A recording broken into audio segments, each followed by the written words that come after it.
réalisez vos rêves. Dans la Bible, Joseph signifie la maîtrise de l'imagination. L'imagination est l'une des facultés fondamentales de l'esprit, qui vous permet d'exprimer et d'étoffer vos idées, les rendant visibles sur l'écran de l'esprit. Israël aimait Joseph. Israël est l'homme éveillé sur le plan spirituel qui connaît le pouvoir de l'imagination. Il est appelé fils de son vieil âge. Fils étant l'expression et vieil âge supposant la sagesse et la connaissance des lois de l'esprit. Lorsque vous connaîtrez mieux le pouvoir de l'imagination, vous l'appellerez le fils de votre vieil âge. Ici, l'âge ne se rapporte pas à la progression des années, c'est l'émergence de la sagesse et de la connaissance du divin en vous. L'imagination est le puissant instrument qu'utilisent les scientifiques, les artistes, les physiciens, les inventeurs, les architectes et les mystiques. Quand on dit « c'est impossible, on ne peut pas faire ça », l'homme doté d'imagination a répondu « c'est fait ». Grâce à votre imagination, vous pouvez aussi sonder les profondeurs de la réalité et révéler les secrets de la nature. Un grand industriel m'a raconté un jour comment il avait ouvert un petit magasin. Il m'a dit qu'il avait l'habitude de rêver d'une grande entreprise possédant des succursales partout au pays. Il a ajouté qu'il imaginait régulièrement et systématiquement le grand édifice, les bureaux, les usines et les magasins, sachant que, par l'alchimie de l'esprit, se tissait l'étoffe à partir de laquelle ses rêves se réaliseraient. Il a prospéré et commencé à attirer à lui, grâce à la loi universelle de l'attraction, les idées, le personnel, les amis, l'argent et tout ce dont il avait besoin pour réaliser son rêve. Il exerçait et cultivait vraiment son imagination, vivant avec ses modèles mentaux jusqu'à ce qu'elle leur donne forme. J'ai particulièrement aimé ce commentaire. Il est aussi facile de vous imaginer remportant du succès qu'il l'est d'imaginer l'échec, et c'est beaucoup plus intéressant. Joseph est un rêveur, il fait des rêves. Cela signifie qu'il a des visions, des images et un idéal dans son esprit, et qu'il sait qu'une puissance créatrice répond à ses représentations mentales. Les images mentales que nous entretenons se manifestent par le sentiment, le feeling. Il est sage d'affirmer que tous nos sens sont des modifications du sens appelé sentiment. Thomas Troward, un spécialiste des sciences psychiques, a dit « Le sentiment est la loi, et la loi est le sentiment. » Le sentiment est la source du pouvoir.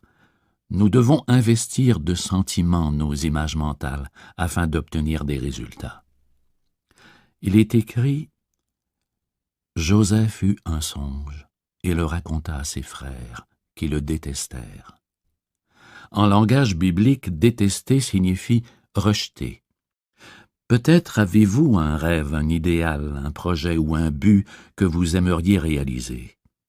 Les pensées, les sentiments, les croyances et les opinions issues de votre esprit sont les frères qui vous défient, dévalorisent vos rêves et vous disent « Tu n'y arriveras pas, c'est impossible, oublie tout ça. » Peut-être que d'autres pensées dans votre esprit méprisent votre plan ou votre ambition. Vous découvrez qu'il y a un combat dans votre esprit entre vos propres frères. L'opposition s'installe. La façon de gérer cette opposition est d'oublier les signes transmis par vos sens et l'aspect extérieur des choses pour vous appliquer à penser à votre but avec clarté et intérêt. Lorsque votre esprit est concentré sur votre but, vous exercez la loi créatrice de l'esprit et le combat cesse. Voilà que croît ma gerbe, elle s'élève bien droite, et voyez vos gerbes tout autour qui se soumettent à elle. Élevez votre idéal et votre désir en toute conscience, glorifiez-le, engagez-vous à lui sans restriction, louez-le, accordez-lui votre attention, votre amour et votre dévouement. Ainsi, toutes les pensées effrayantes se soumettront à votre état d'esprit exalté. Elles perdront leur pouvoir et disparaîtront. Grâce à votre faculté d'imaginer le résultat final, vous avez le contrôle de toutes les circonstances et conditions. Si vous voulez favoriser la réalisation d'un souhait, d'un désir ou d'une idée, créez dans votre esprit une image du résultat. Imaginez constamment la réalité de votre désir. C'est ainsi que vous le forcerez à se manifester. Ce que vous imaginez comme vrai existe déjà dans la prochaine dimension de l'esprit. Et si vous restez fidèle à votre idéal, un jour il se concrétisera. Le grand architecte en vous projettera sur l'écran de la visibilité ce que vous imprimez dans votre esprit. Joseph, ou l'imagination, porte un manteau multicolore. Dans la Bible, le manteau est un vêtement psychologique. Vos vêtements psychologiques sont les attitudes mentales, les humeurs et les sentiments que vous entretenez. Le manteau multicolore représente les nombreuses facettes du diamant ou votre capacité d'étoffer une idée pour lui donner forme. Vous pouvez imaginer un ami pauvre vivant dans le luxe. Vous voyez son visage s'illuminer de joie, son expression changer, un large sourire se dessiner sur ses lèvres. Vous l'entendez vous dire ce que vous souhaitez entendre. Vous le voyez exactement tel que vous voulez le voir. Il est radieux, heureux, prospère. Tout lui réussit. Votre imagination est le manteau multicolore. Il sert d'étoffe à toute idée, tout désir et l'objective. Vous pouvez imaginer l'abondance là où il y a insuffisance, la paix où il y a discorde, la santé où il y a maladie. Ses frères lui ont dit « Dois-tu vraiment régner sur nous ?» L'imagination est la première faculté et prévaut sur tous les autres pouvoirs ou éléments de la conscience. Vous possédez 12 facultés ou frères, mais votre imagination, une fois disciplinée, vous permet d'anéantir l'espace-temps et d'échapper à toutes ses limites. Lorsque vous tenez votre imagination occupée à de nobles pensées, à des idées et concepts divins, vous vous apercevez qu'il s'agit de la faculté la plus efficace dans votre quête spirituelle.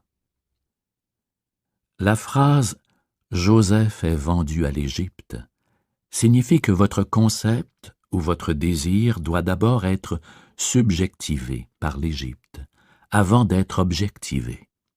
Tout concept doit passer par l'Égypte, c'est-à-dire par la subjectivité, là où les idées naissent. Hors de l'Égypte, j'ai appelé mon fils. Joseph est le chef de l'Égypte. Ainsi, l'imagination contrôle tout le domaine conceptuel. Peu importe la prison dans laquelle vous êtes, la peur, la maladie, le manque ou n'importe quelle limite, rappelez-vous que Joseph en est le chef et qu'il peut vous libérer. Vous pouvez imaginer votre liberté et continuer de le faire jusqu'à ce qu'elle soit subjectivée. Puis, après la gestation dans l'obscurité, la manifestation se produit. Votre prière est exaucée. Pensez quelques instants à un architecte talentueux et respecté. Dans son esprit, il peut bâtir une magnifique ville moderne, comportant de grandes autoroutes, des piscines, des aquariums, des parcs, etc. Mentalement, il peut construire le plus merveilleux palace.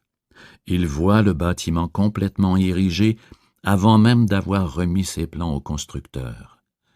Où est le bâtiment? Dans son imagination.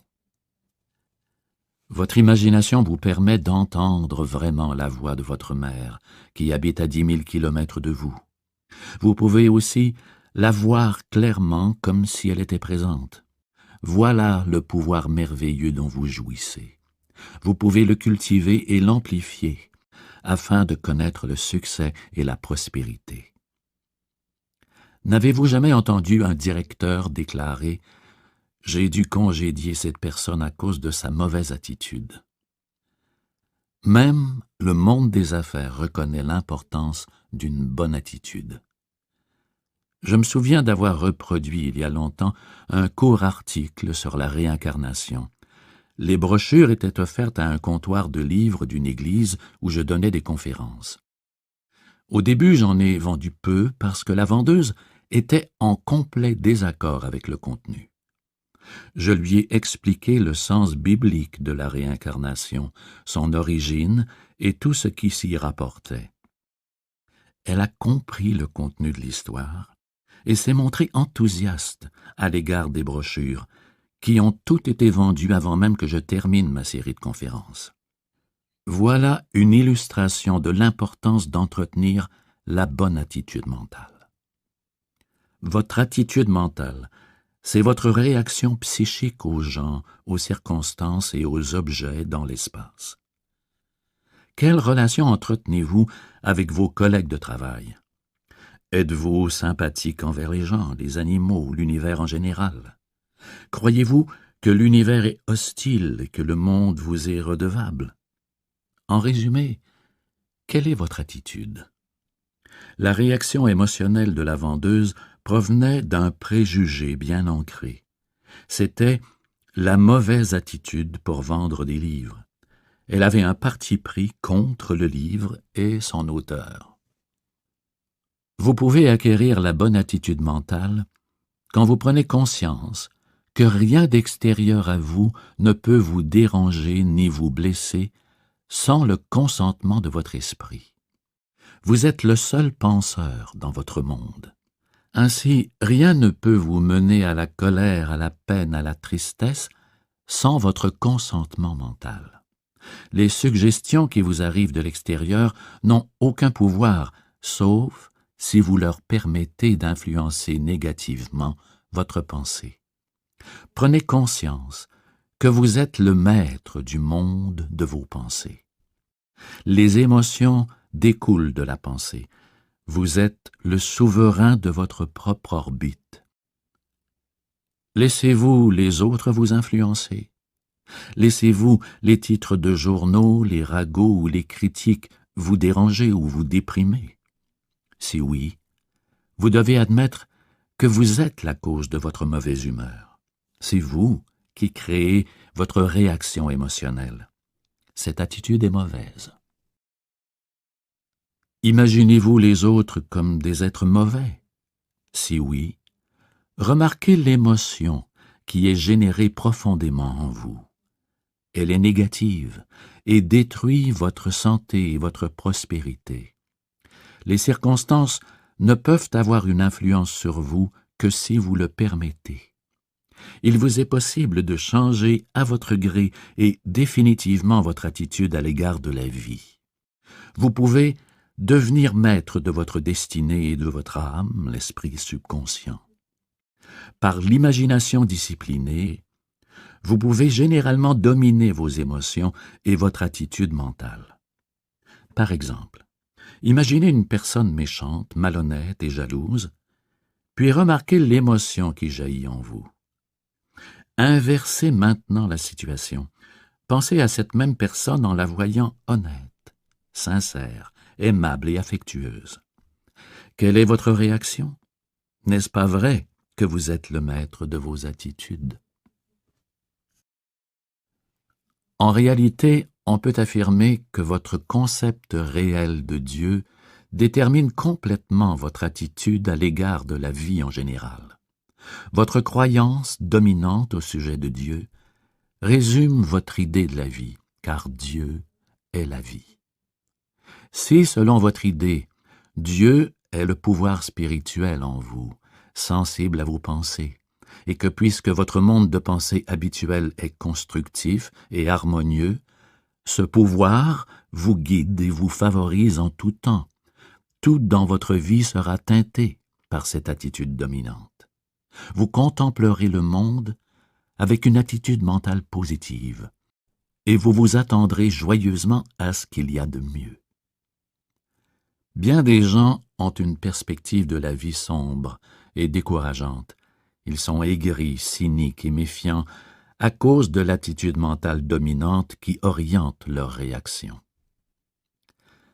Un ado de 16 ans à l'école secondaire m'a confié « Mes notes sont très mauvaises, ma mémoire flanche, je ne sais pas ce qui se passe. » Ce qui n'allait pas, c'était son attitude. En se rendant compte à quel point ses études étaient importantes pour être accepté en droit à l'université, il a adopté une autre attitude mentale. Il a commencé à prier scientifiquement, l'un des moyens les plus rapides pour changer de mentalité.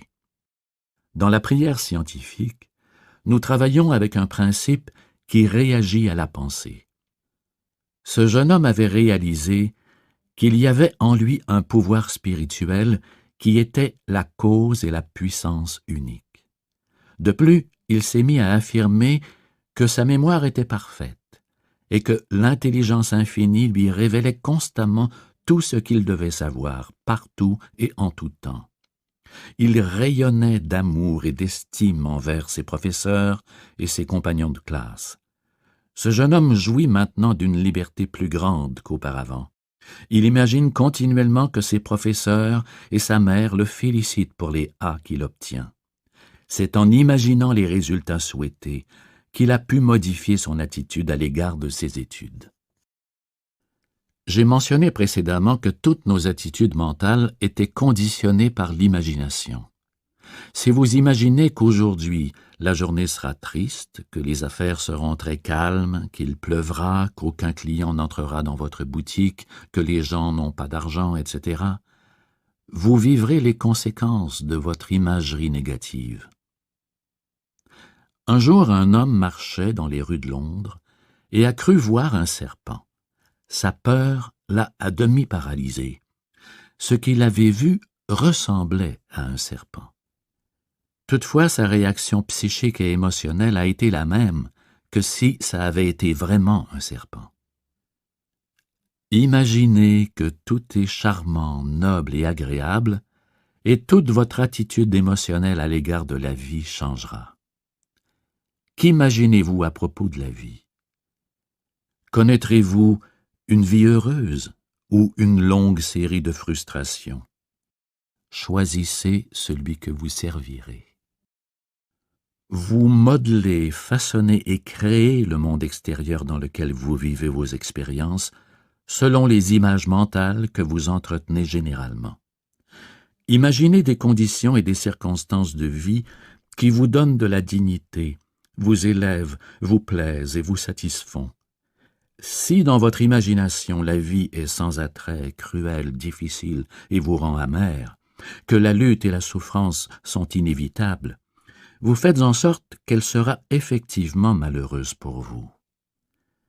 Voyez-vous sur un terrain de golf. Vous êtes libre, détendu, débordant d'enthousiasme et d'énergie. Votre joie élimine toutes les difficultés que présente ce parcours. Surmonter tous les obstacles est un plaisir.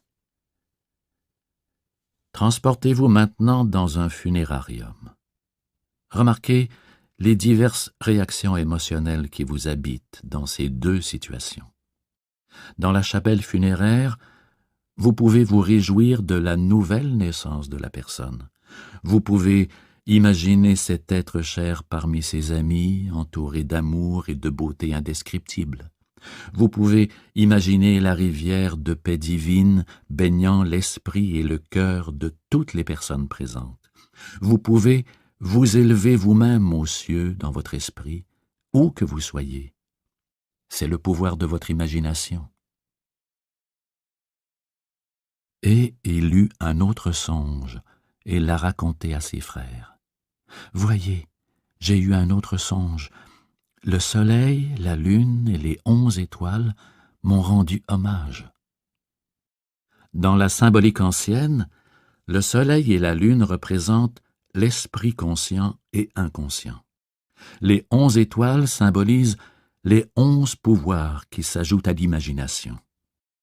Ici encore, les auteurs inspirés nous racontent que l'imagination disciplinée prévaut sur toutes les autres facultés mentales et commande l'orientation de l'esprit conscient et inconscient.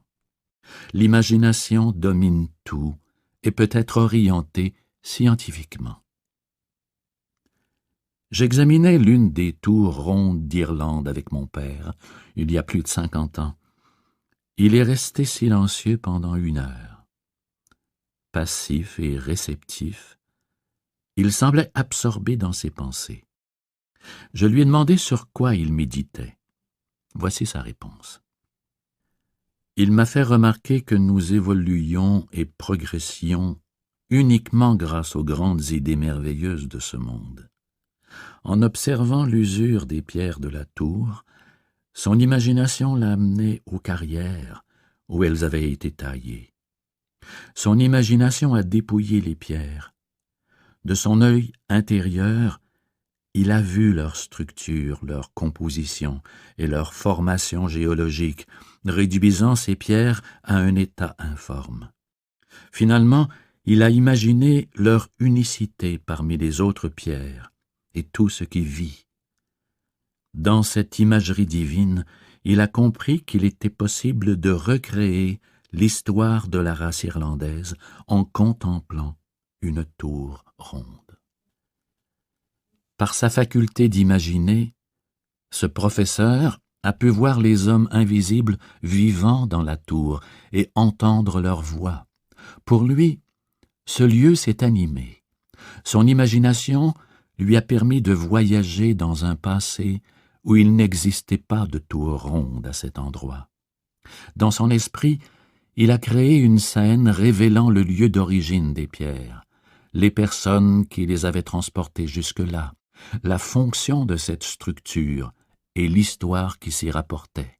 Il m'a dit « Je peux presque entendre le bruit des pas ici, il y a des milliers d'années. » L'esprit subjectif imprègne tout. C'est la substance à partir de laquelle elles sont créées. La précieuse maison de l'éternité se trouve à même les pierres qui constituent un édifice. Rien n'est inanimé. Tout est une manifestation de la vie. Dans son songe, le soleil et la lune s'inclinent devant Joseph, l'imagination. Par votre faculté d'imaginer, vous pouvez vraiment concevoir que les secrets invisibles de la nature vous sont révélés. Vous découvrez que vous êtes en mesure d'explorer les profondeurs de la conscience. L'autre soir, j'étais assis dans un parc et je regardais le coucher de soleil. Soudain, je me suis mis à penser que le soleil, l'esprit conscient, était pareil à une maison située à Los Angeles. Il y a un soleil plus grand derrière notre soleil, et ainsi de suite jusqu'à l'infini. Il est déstabilisant de réfléchir et de méditer sur les myriades de soleils et de galaxies en expansion dans l'infinité, au-delà de la Voie lactée. Notre monde n'est qu'un grain de sable sur le rivage infini. Plutôt que de voir les parties, voyons l'ensemble, l'unité des choses. Comme l'a dit le poète Alexander Pope, « Tout n'est formé que des parties d'un tout prodigieux, dont le corps est la nature et Dieu l'âme. » Toutes les religions sont vraiment nées de l'esprit humain imaginatif. Et n'est-ce pas du domaine de l'imagination que sont issus la télévision, la radio, le radar, les jets et toutes les autres inventions de la modernité? Votre imagination est la plus précieuse maison de l'éternité, vous offrant les richesses formidables que sont la musique, l'art, la poésie et les inventions. Vous pouvez contempler des ruines antiques, un vieux temple et une pyramide, et reconstituer l'histoire du passé. Dans les ruines d'un enclos paroissial, vous pouvez aussi voir une ville moderne qui renaît dans toute sa splendeur. Peut-être êtes-vous dans la prison du manque ou du besoin ou derrière les barreaux, mais dans votre imagination, vous pouvez trouver une liberté insoupçonnée. Rappelez-vous comment Chico, l'épurateur d'égouts parisien, a recouru à son imagination pour vivre dans un état d'esprit paradisiaque appelé « septième ciel », même s'il ne voyait jamais la lumière du jour. Bunyan, lors d'un séjour en prison, a écrit son plus grand chef-d'œuvre, Le voyage du pèlerin. Malgré sa cécité, Milton voyait grâce à son œil intérieur. Son imagination a mis son cerveau en effervescence et il a écrit « Paradis perdu ». C'est ainsi qu'il a offert à tous un peu du paradis de Dieu. L'imagination est l'œil spirituel de Milton, qui lui donnait accès à l'œuvre divine, là où le temps, l'espace et la matière n'existent plus, et d'où il rapportait les vérités de la présence invisible et de la puissance. Un génie est un homme qui est en relation avec son esprit subconscient. Il est capable de puiser dans ce réservoir universel et de recevoir des réponses à ses problèmes. Il n'a donc pas besoin de travailler à la sueur de son front. Dans un esprit génial, la faculté imaginative est extrêmement développée. Tous les grands poètes et écrivains sont doués d'une imagination très riche et cultivée. Je vois Shakespeare en train d'écouter les récits, les fables et les mythes de son époque. Je l'imagine aussi assis, revoyant dans son esprit tous les personnages de la pièce, puis donnant corps à chacun d'eux avec une chevelure, de la peau, des muscles et des os, les animant et les rendant si vivants que nous avons l'impression de lire à propos de nous-mêmes. Faites appel à votre imagination et accédez à l'œuvre de votre Père. Accéder à l'œuvre de votre Père consiste à laisser émerger votre sagesse, vos talents, vos connaissances et vos compétences. Bénissez-les ainsi que vous-même. Vous êtes dans l'œuvre de votre Père si vous exploitez une petite boutique et que dans votre esprit, vous avez l'impression de gérer un grand magasin, offrant ainsi à vos semblables un meilleur service. Si vous écrivez des nouvelles, vous pouvez aussi être dans l'œuvre de votre Père. Dans votre esprit, créez une histoire qui offre un enseignement sur la règle d'or. Puis, revoyez votre histoire et tous ses personnages avec votre mentalité spirituelle hautement artistique, et votre public sera fasciné et grandement intéressé. La vérité à propos d'un homme est toujours merveilleuse et belle. Lorsque nous écrivons une nouvelle ou un récit, nous devons nous assurer de revêtir la vérité de toute sa beauté. Vous pourriez en ce moment regarder un gland et, avec votre œil imaginatif, créer une magnifique forêt, regorgeant de rivières et de ruisseaux. Vous pourriez peupler cette forêt de diverses formes de vie. Vous pourriez également suspendre un nœud papillon à chaque nuage. Vous pourriez observer un désert, l'égayer et le voir s'épanouir, telle une rose.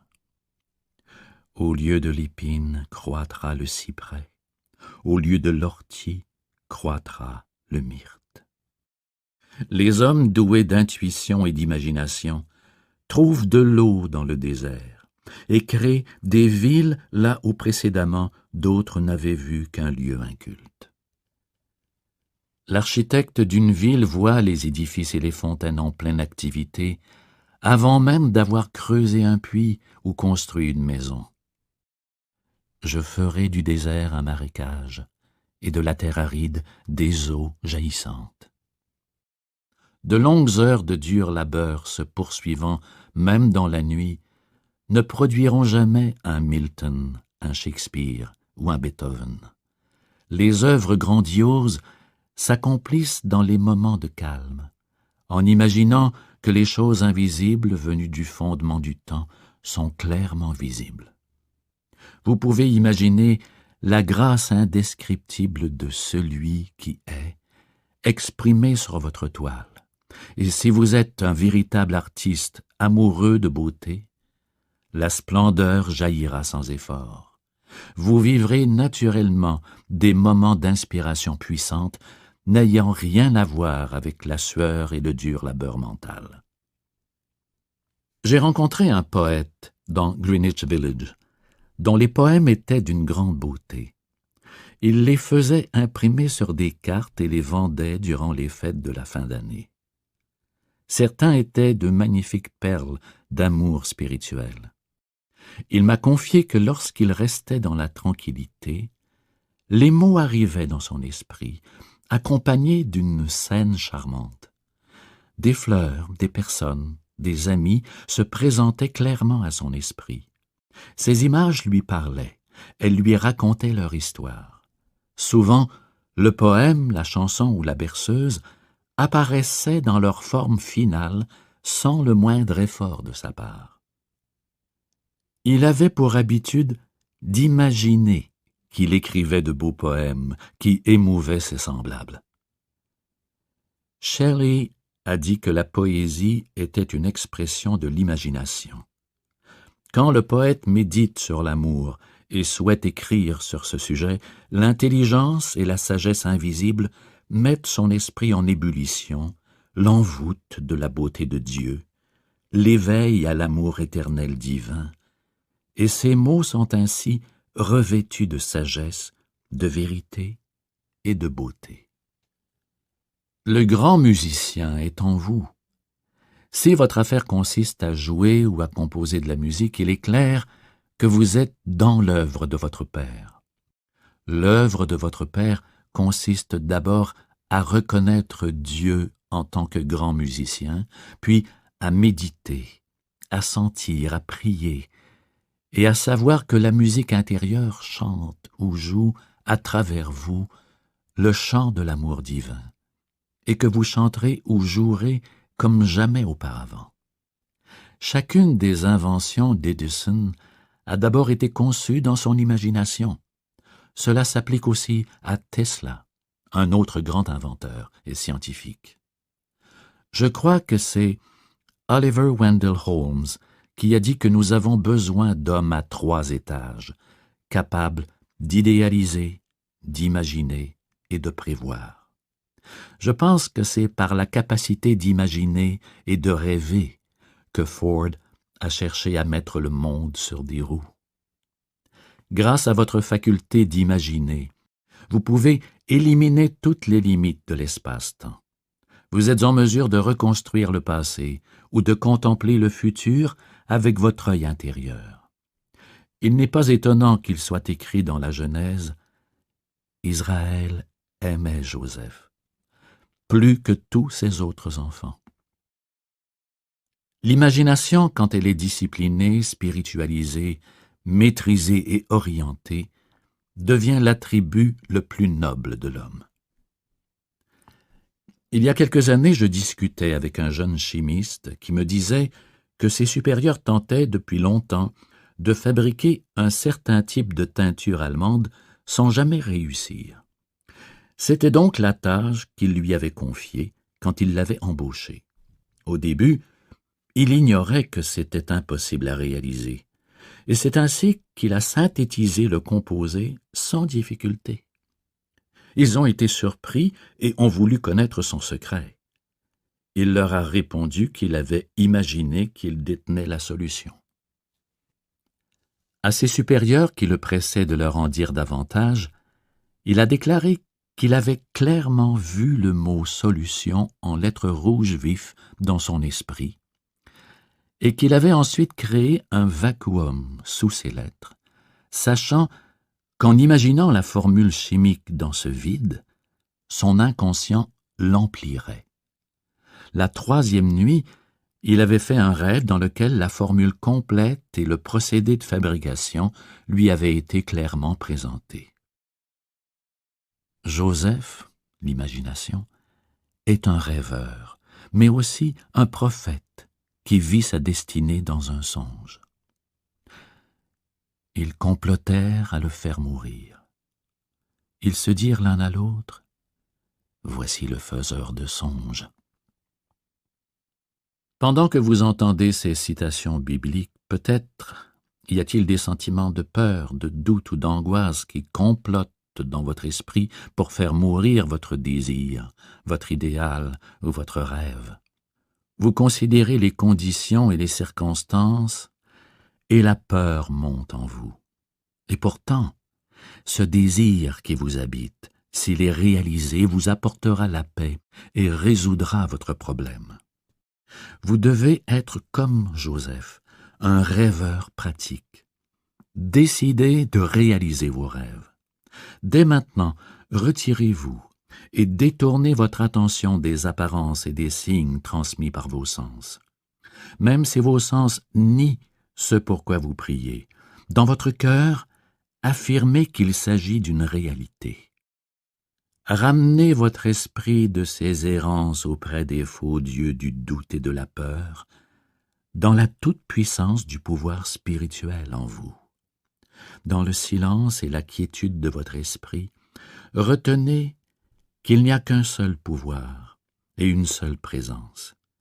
Ce pouvoir et cette présence réagissent à votre pensée et sont les guides, la force, la paix et la nourriture de votre âme.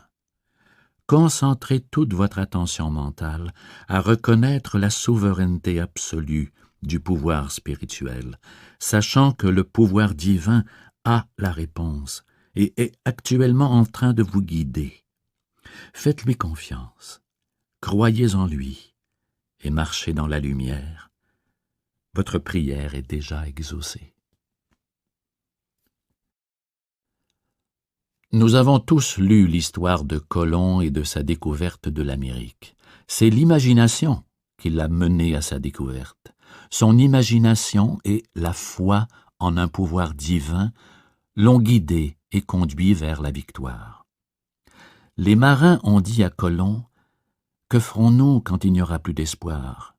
Il leur a répondu, « Naviguez, naviguez, toujours naviguez. » C'est la clé de la prière.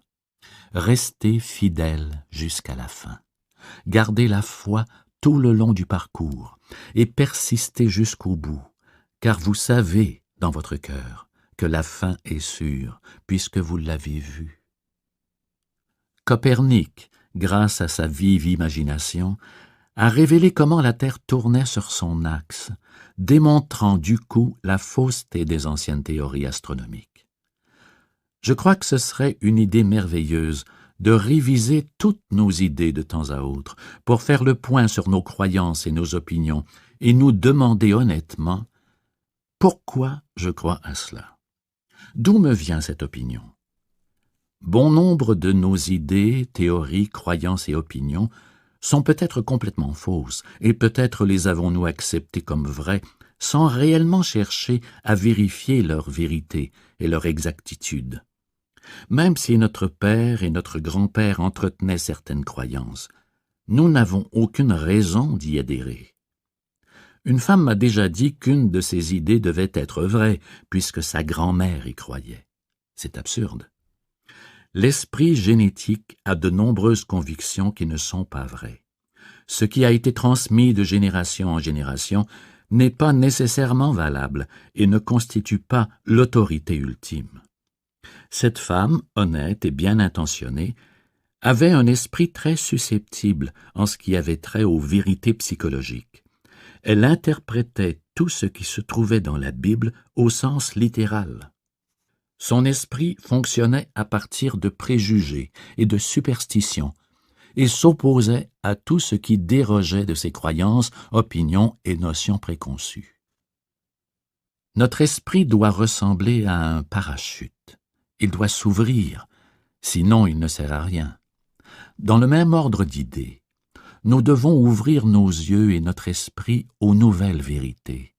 Nous devons nous abreuver et nous nourrir de connaissances et de vérités nouvelles qui nous permettent de nous élever au-dessus de nos problèmes, sur les ailes de la foi et de la compréhension. Les biologistes, physiciens, astronomes et mathématiciens célèbres de notre époque sont des hommes dotés d'une vive imagination scientifique. Par exemple, la théorie de la relativité d'Einstein a d'abord existé dans son imagination. Les archéologues et les paléontologues qui étudient les tombeaux de l'Égypte ancienne par l'intermédiaire de leur perception imaginative reconstituent des scènes du passé. Le passé redevient vivant et audible. En examinant les ruines anciennes et les hiéroglyphes, les scientifiques nous parlent d'une ère où la langue n'existait pas. La communication se faisait par grognements, gémissements et signes. L'imagination du scientifique lui permet de couvrir un temple antique de toits, de l'entourer de jardins, de bassins et de fontaines. Des yeux, des tendons et des muscles viennent s'ajouter aux restes fossiles qui alors se remettent à marcher et à parler. Le passé devient le présent vivant et en imagination, nous découvrons qu'il n'y a plus d'espace-temps. Par votre faculté d'imagination, vous pouvez devenir le compagnon des écrivains les plus inspirés de tous les temps. J'ai déjà donné une conférence sur le chapitre 21 de l'Apocalypse au Wilshire Ebel Theatre de Los Angeles, à notre auditoire du dimanche. La veille, tandis que je méditais sur le sens profond des versets suivants, j'ai vraiment senti, de manière intuitive, la présence intime du prophète mystique qui les avait rédigés. Et je vis descendre du ciel, d'auprès de Dieu, la ville sainte, la nouvelle Jérusalem, préparée comme une épouse qui s'est parée pour son époux. Et j'entendis du trône une forte voix qui disait : Voici le tabernacle de Dieu avec les hommes. Il l'habitera avec eux, et ils seront son peuple. Apocalypse, chapitre 21, versets 2 et 3. Ne pouvez-vous pas maintenant, dans le corridor de votre conscience, voir, percevoir de l'intérieur et sentir la rivière de paix divine baignant votre esprit? Vous êtes actuellement dans la ville sainte, votre esprit habité de personnages charmants, la béatitude, la joie, la foi, l'harmonie, l'amour et la bienveillance. Votre esprit est vêtu de la beauté rayonnante de Dieu, et votre humeur est exaltée, noble et divine. Vous êtes mentalement et spirituellement unis à Dieu et à tout ce qui est bon. Vous portez vos vêtements nuptiaux, car vous êtes en harmonie avec l'infini et les vérités éternelles de Dieu imprègnent constamment votre esprit. En imagination, vous sentez que vous êtes le tabernacle de Dieu et que son Esprit Saint comble chaque partie de votre être. Votre imagination est maintenant saisie d'une frénésie divine. Vous devenez enivré de Dieu, ayant reçu l'anticorps divin, la présence de Dieu au fond de votre cœur. Vous pouvez regarder un rocher qui, par l'imagination divine, vous révélera la Madone, ainsi qu'une vision de beauté et une joie éternelle. Ne laissez jamais votre imagination être utilisée de façon négative. Évitez de la déformer et de la dénaturer. En imaginant la maladie, un accident, la perte, vous abîmez votre mental. Imaginez la maladie et le manque détruit votre paix, votre santé et votre bonheur. Un jour, à bord d'un navire, j'ai entendu un passager s'exclamer en regardant le soleil couchant. « Ah, je suis si heureux! Je voudrais que ce moment dure éternellement. » Vous est-il déjà arrivé de contempler un magnifique lever du soleil et de dire « Je voudrais que ce moment dure éternellement. » Rien dans ce monde transitoire ne dure éternellement. Toutefois, les vérités de Dieu sont éternelles. Avec la nuit vient l'obscurité, mais le matin arrive toujours. Le crépuscule arrive aussi. Vous ne voulez certainement pas que les choses restent figées, pas plus que vous ne voulez rester figé, car il y a des mondes nouveaux à conquérir, en vous et à l'extérieur. L'éternel changement est la racine de toute vie. Vous ne voulez surtout pas vous enliser dans des ornières. Les problèmes surviennent parce que la vie sollicite des réponses de votre part. Vous éprouvez une joie et une satisfaction des plus intenses quand vous les surmontez et les dominez. La vie deviendrait insupportable si le changement n'existait pas. La monotonie vous ennuierait. Vous expérimentez le jour et la nuit, le froid et la chaleur, le flux et le reflux, l'été et l'hiver, l'espoir et le désespoir, le succès et l'échec. Vous passez d'un opposé à l'autre, par votre pouvoir d'imaginer ce que vous souhaitez sentir. Vous réconciliez les opposés et recouvrez la paix. Au cœur de la tristesse, d'un deuil ou de la perte d'un être cher, votre imagination et votre foi, les deux ailes de l'oiseau, vous élèvent dans l'intimité même de Dieu, votre Père, là où votre âme trouve la paix, la consolation et le repos divin. Dans votre imagination, vous contemplez directement le visage ou la vérité de Dieu. Et Dieu essuie toutes les larmes, et plus jamais il n'y a de pleurs.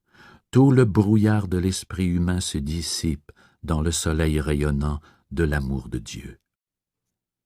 Il essuiera toutes les larmes de leurs yeux, et la mort n'existera plus.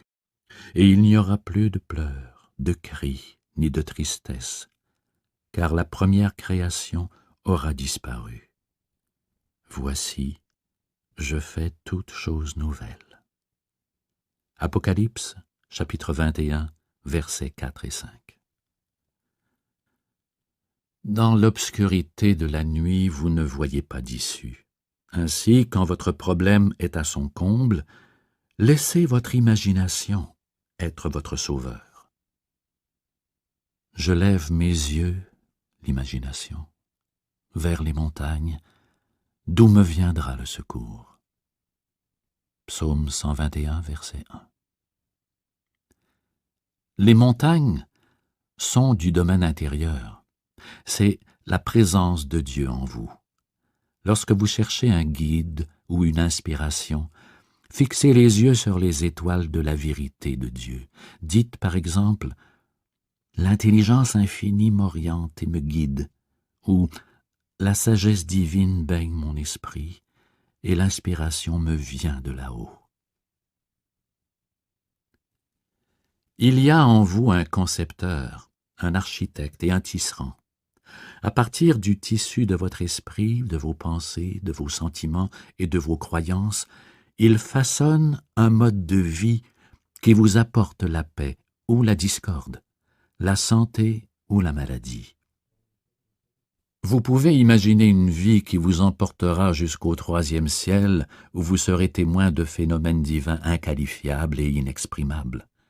À l'opposé, par un usage morbide et tordu de votre imagination, vous pouvez sombrer dans les profondeurs de la dégradation. L'homme est le tabernacle de Dieu, et même s'il sombre au plus bas, sa présence salvatrice est toujours prête à le secourir. Elle est en nous, attendant de répondre à notre appel. Dans toutes vos transactions commerciales, votre imagination peut vous servir de manière formidable. Imaginez-vous toujours à la place de l'autre, et ainsi vous saurez comment agir. Imaginez qu'il exprime tout ce que vous souhaitez le voir exprimer. Voyez-le tel qu'il doit être et non tel qu'il apparaît. Peut-être est-il maussade, sarcastique, amer ou hostile. Peut-être y a-t-il de nombreux espoirs déçus ou des tragédies qui envahissent son esprit. Imaginez que tout est charmant et d'agréable compagnie. Ainsi, par votre imagination, vous l'aurez couvert du vêtement de Dieu. Le monde divin des idéaux et des idées infinies l'habite, prêt à naître et à se déployer. Si vous le voulez, vous pouvez dire Dieu attend de naître en lui. Vous pouvez ouvrir la porte et embraser le feu de l'amour de Dieu dans le cœur de cet homme, et peut-être que l'étincelle que vous aurez allumée produira une flambée divine. Les galeries d'art les plus grandes et les plus riches du monde sont les musées de l'esprit consacrés aux vérités et à la beauté de Dieu.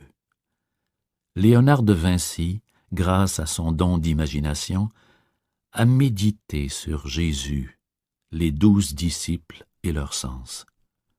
Abandonné dans une rêverie profonde, son imagination a puisé les images parfaites du réservoir infini en lui, et grâce à sa concentration absolue, son œil intérieur a brillé d'une luminosité, stimulant son inspiration et tirant de son imagerie divine son grand chef-d'œuvre, la dernière scène.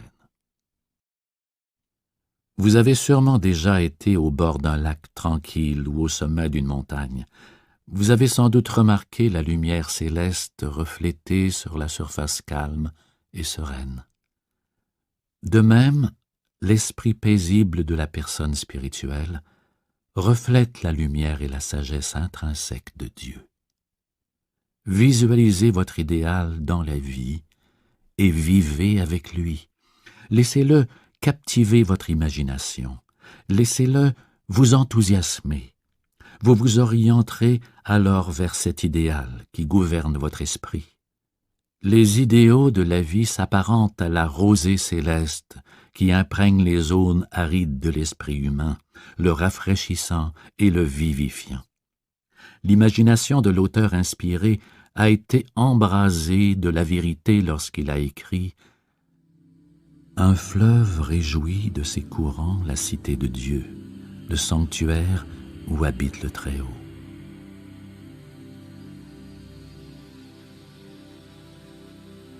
Vous savez maintenant que l'imagination est le fleuve sur lequel vous revenez psychologiquement à Dieu.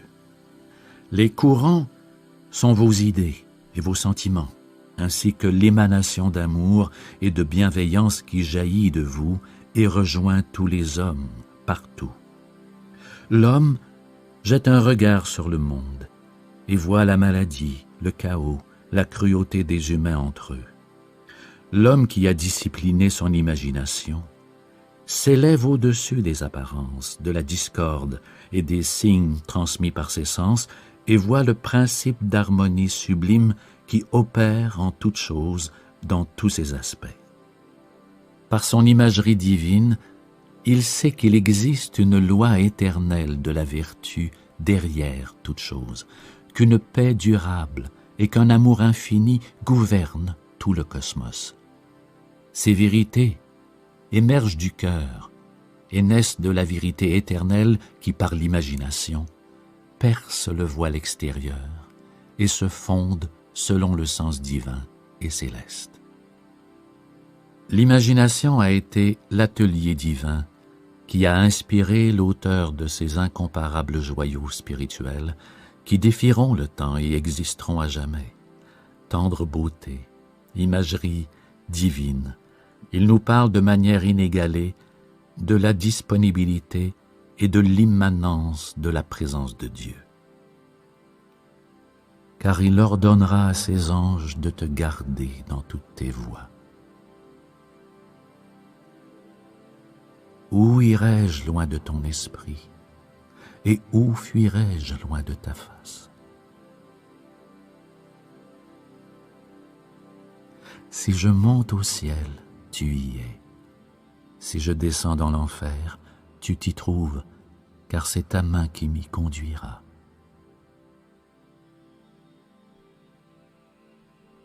Si je prends les ailes de l'aurore et que je vais habiter à l'extrémité de la mer, là aussi ta main me conduira et ta droite me saisira.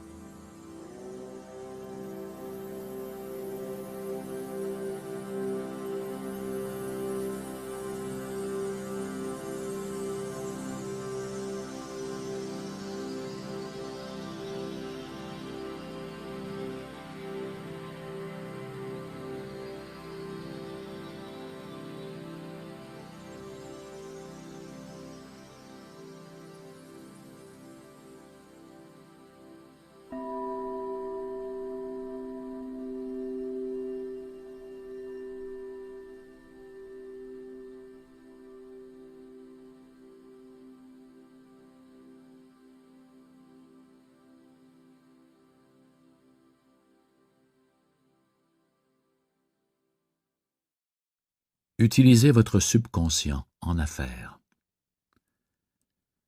Bien avant que notre Bible soit publiée, la sagesse séculaire affirmait « Tel un homme imagine et se sent, tel il devient ». Cet enseignement ancien s'est perdu dans la nuit des temps. La Bible dit « L'homme est ce qu'il pense en son cœur ».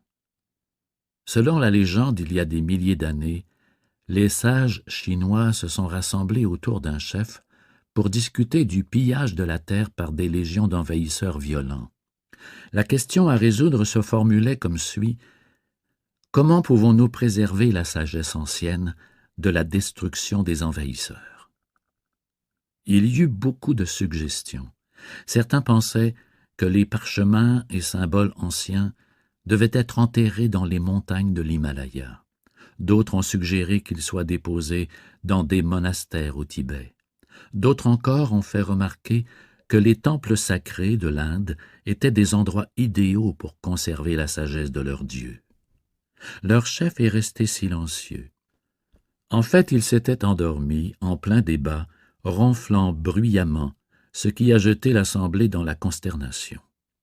Puis il s'est réveillé en disant « Tao m'a donné la réponse que voici.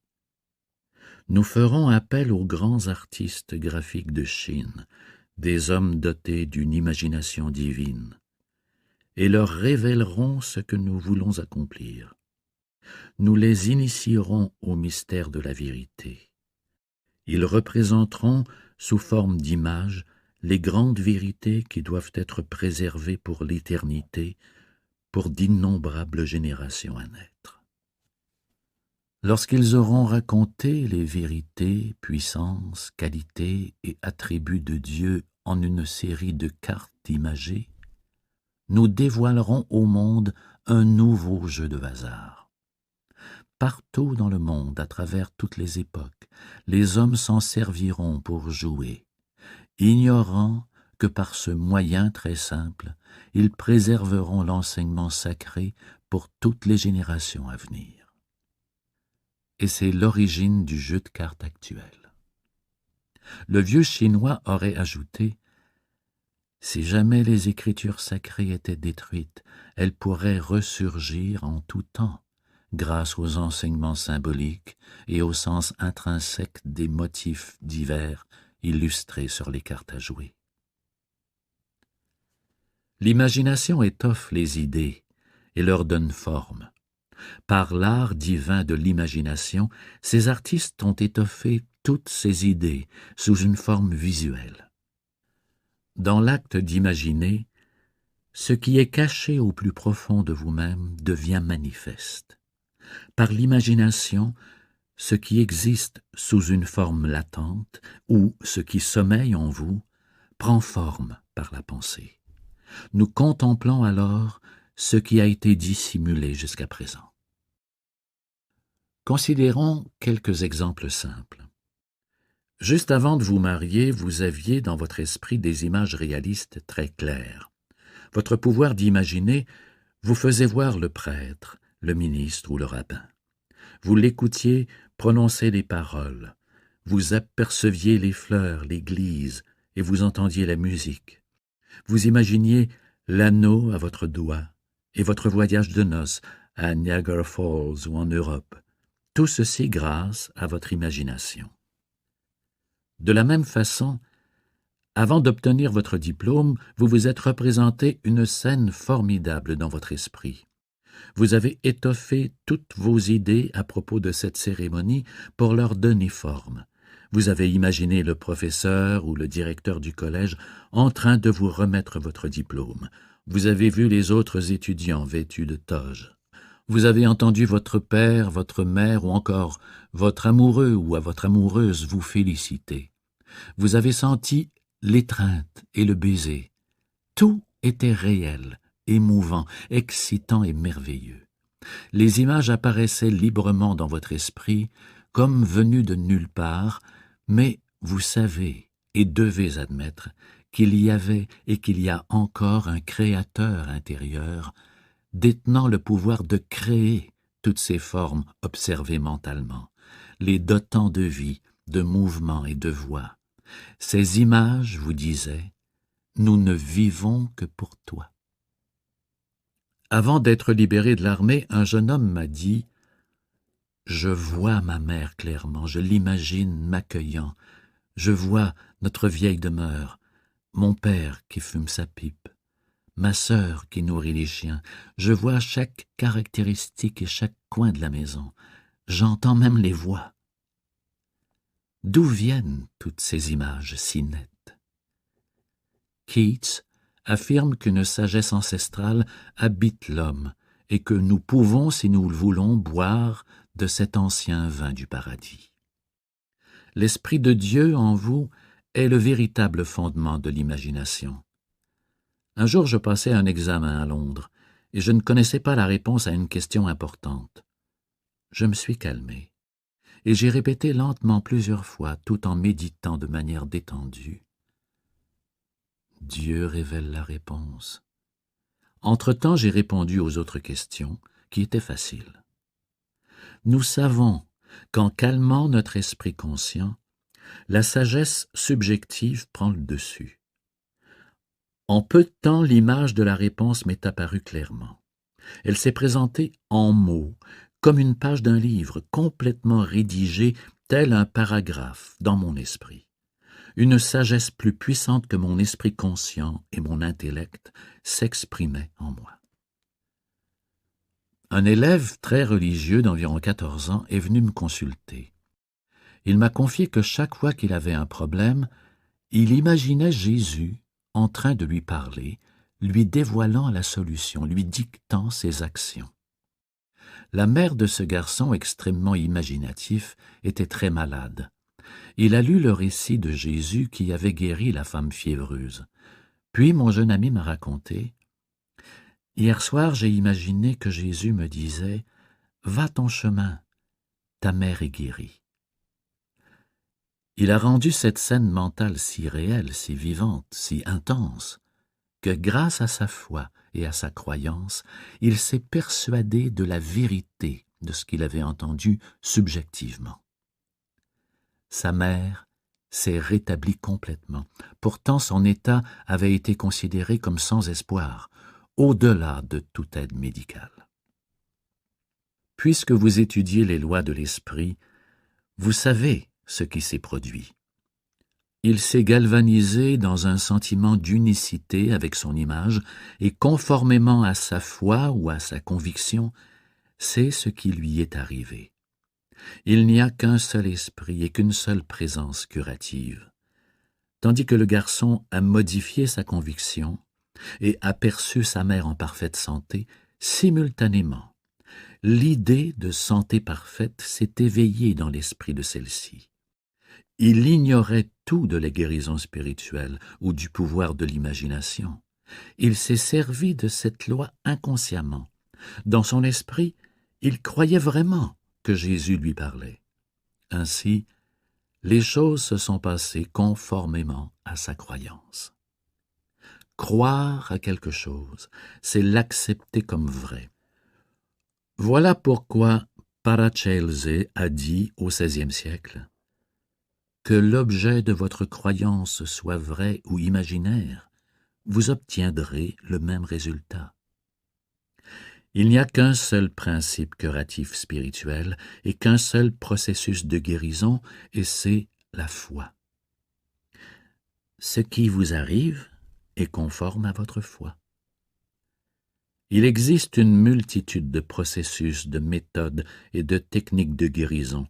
Tous donnent des résultats, non pas parce qu'il s'agit de telle méthode ou de telle technique, mais bien en raison de l'imagination et de la foi en un processus particulier.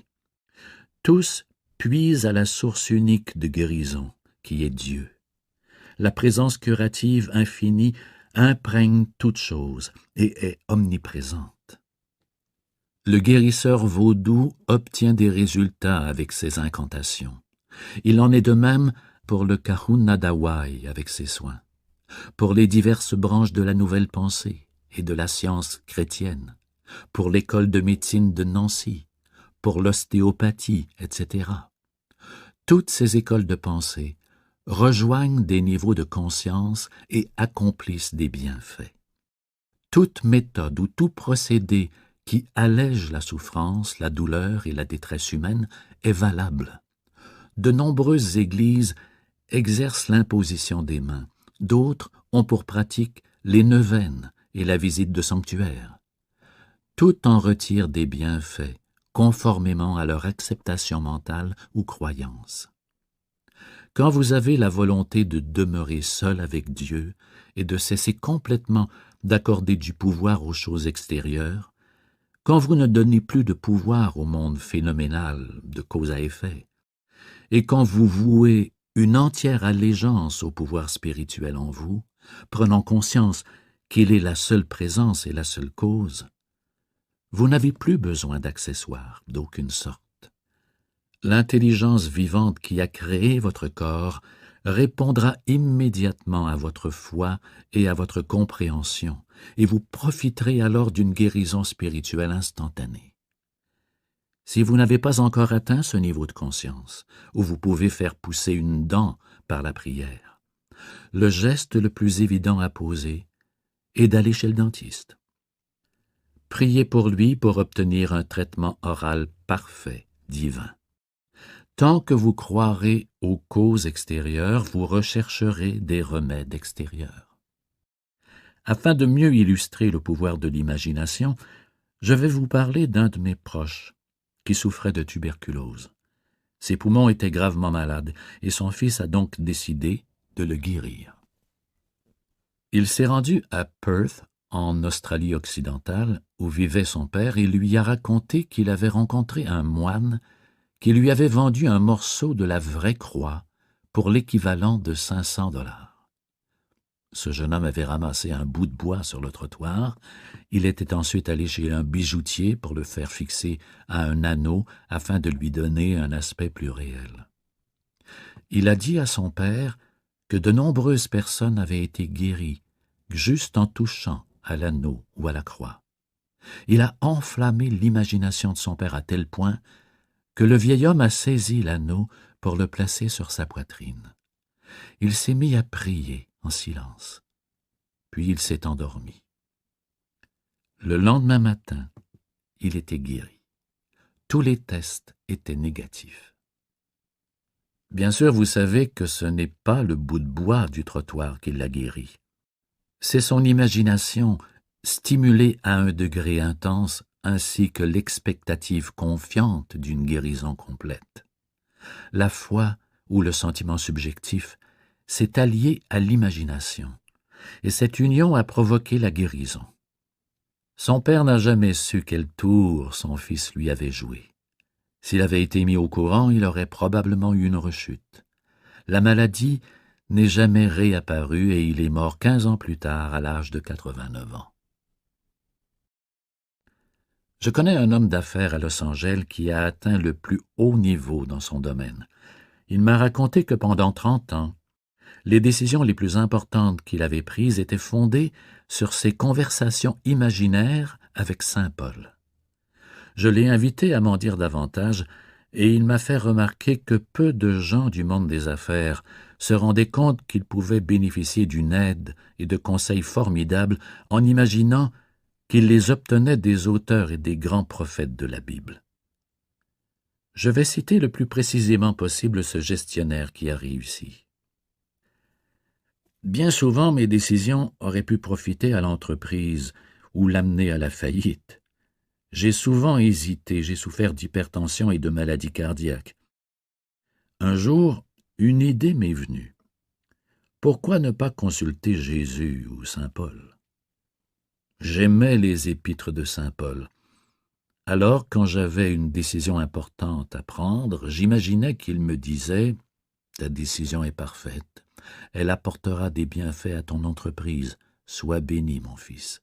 Reste sur la voie de Dieu. » Après avoir imaginé que j'avais vu et entendu saint Paul, je ressentais un grand calme intérieur. J'étais en paix avec toutes mes décisions.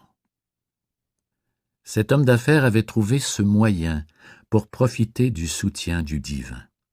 Il recourait à son imagination pour se persuader qu'il avait agi correctement. Il n'y a qu'un seul principe d'intelligence en ce monde. Il s'agit simplement de dire et de croire que Dieu me guide actuellement et que je ne peux qu'agir correctement. L'esprit, comme l'affirme Thomas Troward, fonctionne tel un syllogisme. Si votre prémisse est juste, la conclusion ou le résultat correspondra. Le côté subjectif résonne uniquement à partir de déduction, et sa séquence ou sa conclusion est toujours en harmonie avec la prémisse. Établissez la bonne prémisse dans votre esprit, vous serez subjectivement contraint à l'action appropriée. Le mouvement intérieur de l'esprit est l'action. Les mouvements et les actions extérieures sont les réactions automatiques du corps au mouvement intérieur de l'esprit. Le fait d'entendre un ami ou un collègue qui vous félicite pour une bonne décision déclenchera le mouvement de l'action appropriée dans votre vie. L'homme qui recourait à saint Paul pour imprégner son esprit de la croyance en l'action appropriée utilisait le principe unique et éternel d'intelligence. La technique qu'il employait pour parvenir à cet état d'esprit importe peu. Goethe s'est servi de son imagination à bon escient lorsqu'il a dû faire face à des épreuves difficiles. Ses biographes font remarquer qu'il avait l'habitude de consacrer plusieurs heures à entretenir silencieusement des conversations imaginaires. Nous savons qu'il imaginait un de ses amis devant lui assis dans un fauteuil lui fournissant les bonnes réponses. Autrement dit, s'il éprouvait un problème, il imaginait que son ami lui offrait la solution appropriée avec ses gestes et son ton de voix habituel, rendant ainsi la scène aussi réelle et vivante que possible. J'étais très lié à un courtier new-yorkais qui assistait à mes cours à Steinway Hall. Sa méthode pour résoudre les difficultés de nature financière était très simple. Il conversait dans son esprit avec un ami banquier multimillionnaire qui avait l'habitude de le féliciter pour son bon jugement et de lui faire des compliments pour ses bons coups. Il mettait en scène ces conversations jusqu'à ce qu'elles soient psychologiquement imprégnées comme une forme de croyance dans son esprit. M. Nichols, l'élève d'Ouspensky, répétait souvent « Surveillez votre discours intérieur et laissez-le s'accorder à votre but ». Le discours intérieur du courtier était certainement en accord avec son but de réaliser des investissements judicieux pour lui-même et ses clients. Il m'a dit que l'objectif principal dans sa vie professionnelle était de faire de l'argent pour les autres et de les voir prospérer financièrement grâce à ses conseils. Il est assez évident qu'il utilisait les lois de l'esprit de manière constructive. La prière est une habitude. À intervalles fréquents et réguliers durant la journée, le courtier reprenait son image mentale. Il en a fait un modèle subjectif bien ancré. Ce qui est incorporé subjectivement s'exprime objectivement. C'est l'image mentale soutenue qui se développe dans l'esprit. Faites jouer souvent votre film mental. Prenez l'habitude de le projeter souvent sur l'écran de votre esprit. Au bout d'un certain temps, il deviendra un modèle défini. Le film intérieur que vous regardez avec les yeux de votre esprit deviendra manifeste. Il appelle les choses qui ne sont point comme si elles étaient, et l'invisible devient visible. Bon nombre de gens résolvent leurs dilemmes et leurs problèmes par le jeu de leur imagination, sachant que tout ce qu'ils imaginent et sentent comme vrai doit nécessairement arriver. Une jeune femme de ma connaissance était engagée dans une poursuite judiciaire compliquée qui persistait depuis 5 ans. Les ajournements se succédaient sans aucune solution en vue. À ma suggestion, elle a commencé à imaginer un scénario très clair dans lequel son avocat discutait de façon animée avec elle à propos du dénouement. Elle lui posait des questions et il répondait adéquatement. Puis, elle a résumé toute l'affaire en une seule phrase, comme cela a été suggéré il y a plusieurs années par l'École française de la thérapeutique mentale. Nous avons trouvé une solution parfaite et harmonieuse. L'entente est réglée hors cours. Elle se répétait continuellement cette phrase. Elle contemplait son image mentale chaque fois qu'elle avait un moment libre. Pendant qu'elle buvait une tasse de café au restaurant, elle revoyait son film mental, gestes, voix et bruits inclus. Elle imaginait facilement le son de la voix de son avocat, son sourire et sa gestuelle. Elle s'est repassé ce film mental tant de fois qu'il est devenu un modèle subjectif, une voie toute tracée. C'était inscrit dans son esprit, ou comme le dit la Bible, c'était écrit dans son cœur et inscrit dans tout son être intérieur. Sa conclusion était « Dieu est à l'œuvre », ce qui impliquait l'harmonie et la paix parfaite. L'harmonie vient de Dieu, et dans une cause judiciaire, vous désirez une solution harmonieuse. Dans la science de l'imagination, vous devez d'abord commencer à discipliner votre imagination pour l'empêcher de se déchaîner. La science insiste sur la pureté. Si vous souhaitez obtenir un produit chimique pur, vous devez retirer toute trace d'autres substances et de matières étrangères. Autrement dit, vous devez séparer et rejeter toutes les impuretés. Dans la science de l'imagination, vous éliminez toutes les impuretés mentales telles que la peur, l'inquiétude, le discours intérieur destructeur, l'auto-accusation et l'association mentale à toutes les autres idées négatives. Vous devez focaliser toute votre attention sur votre idéal et refuser d'être dévié de votre but ou de votre mission dans la vie.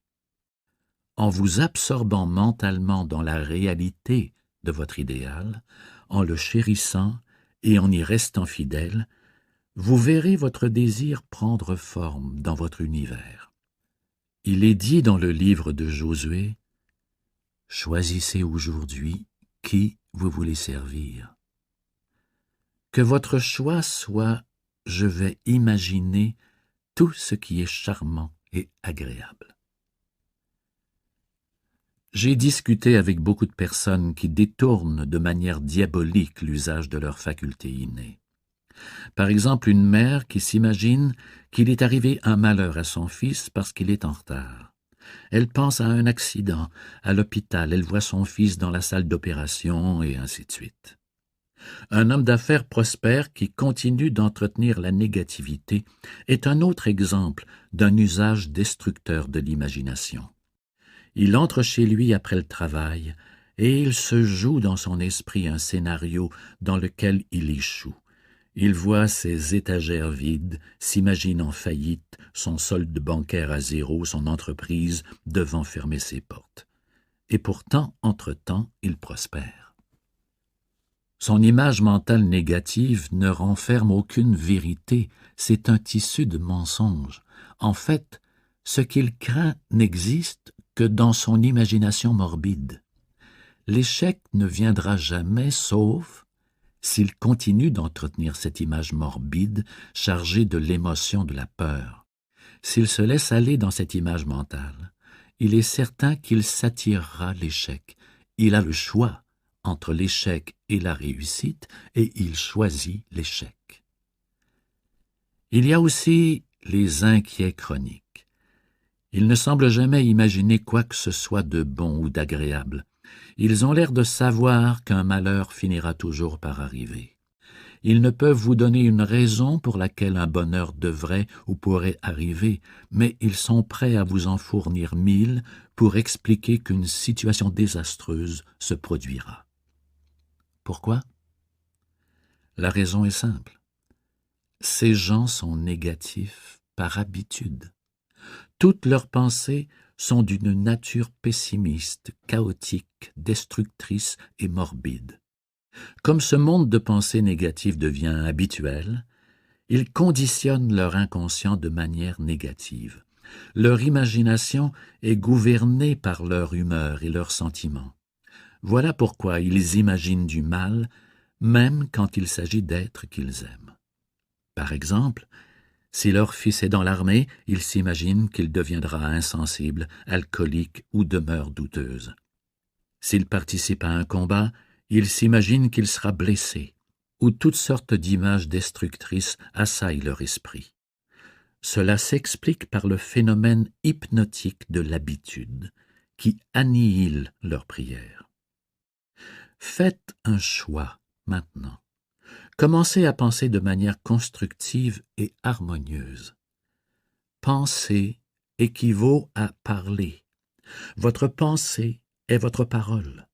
Que vos mots soient tels un rayon de miel, doux à l'oreille, plaisant jusqu'aux os. Que vos mots soient tels des pommes d'or dans un vase d'argent ciselé. L'avenir est le présent qui agrandit. C'est votre parole ou votre pensée invisible rendue visible.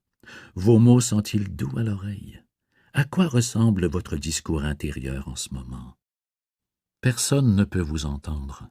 Votre pensée silencieuse vous appartient. Peut-être êtes-vous en train de vous dire « Je ne suis pas capable, c'est impossible. Je suis trop vieux ou trop vieille. La chance est contre moi. Marie peut, mais moi, je ne peux pas. Je n'ai pas d'argent. Je ne peux me permettre ceci ou cela. J'ai déjà essayé, ça ne sert à rien. » Vous pouvez constater que ces mots ne sont pas tels un rayon de miel. Ils ne sont pas doux à l'oreille. Ils ne vous élèvent pas ni ne vous inspirent. Ouspensky mettait souvent l'accent sur l'importance du discours intérieur, la conversation mentale que vous entretenez avec vous-même et les autres. C'est la façon dont vous vous sentez intérieurement, puisque l'intérieur reflète l'extérieur. Votre discours intérieur est-il plaisant jusqu'aux os? Vous exalte-t-il? Vous enthousiasme-t-il? Vous rend-il heureux? Symboliquement, les os évoquent le soutien et la symétrie. Que votre discours intérieur vous soutienne et vous renforce.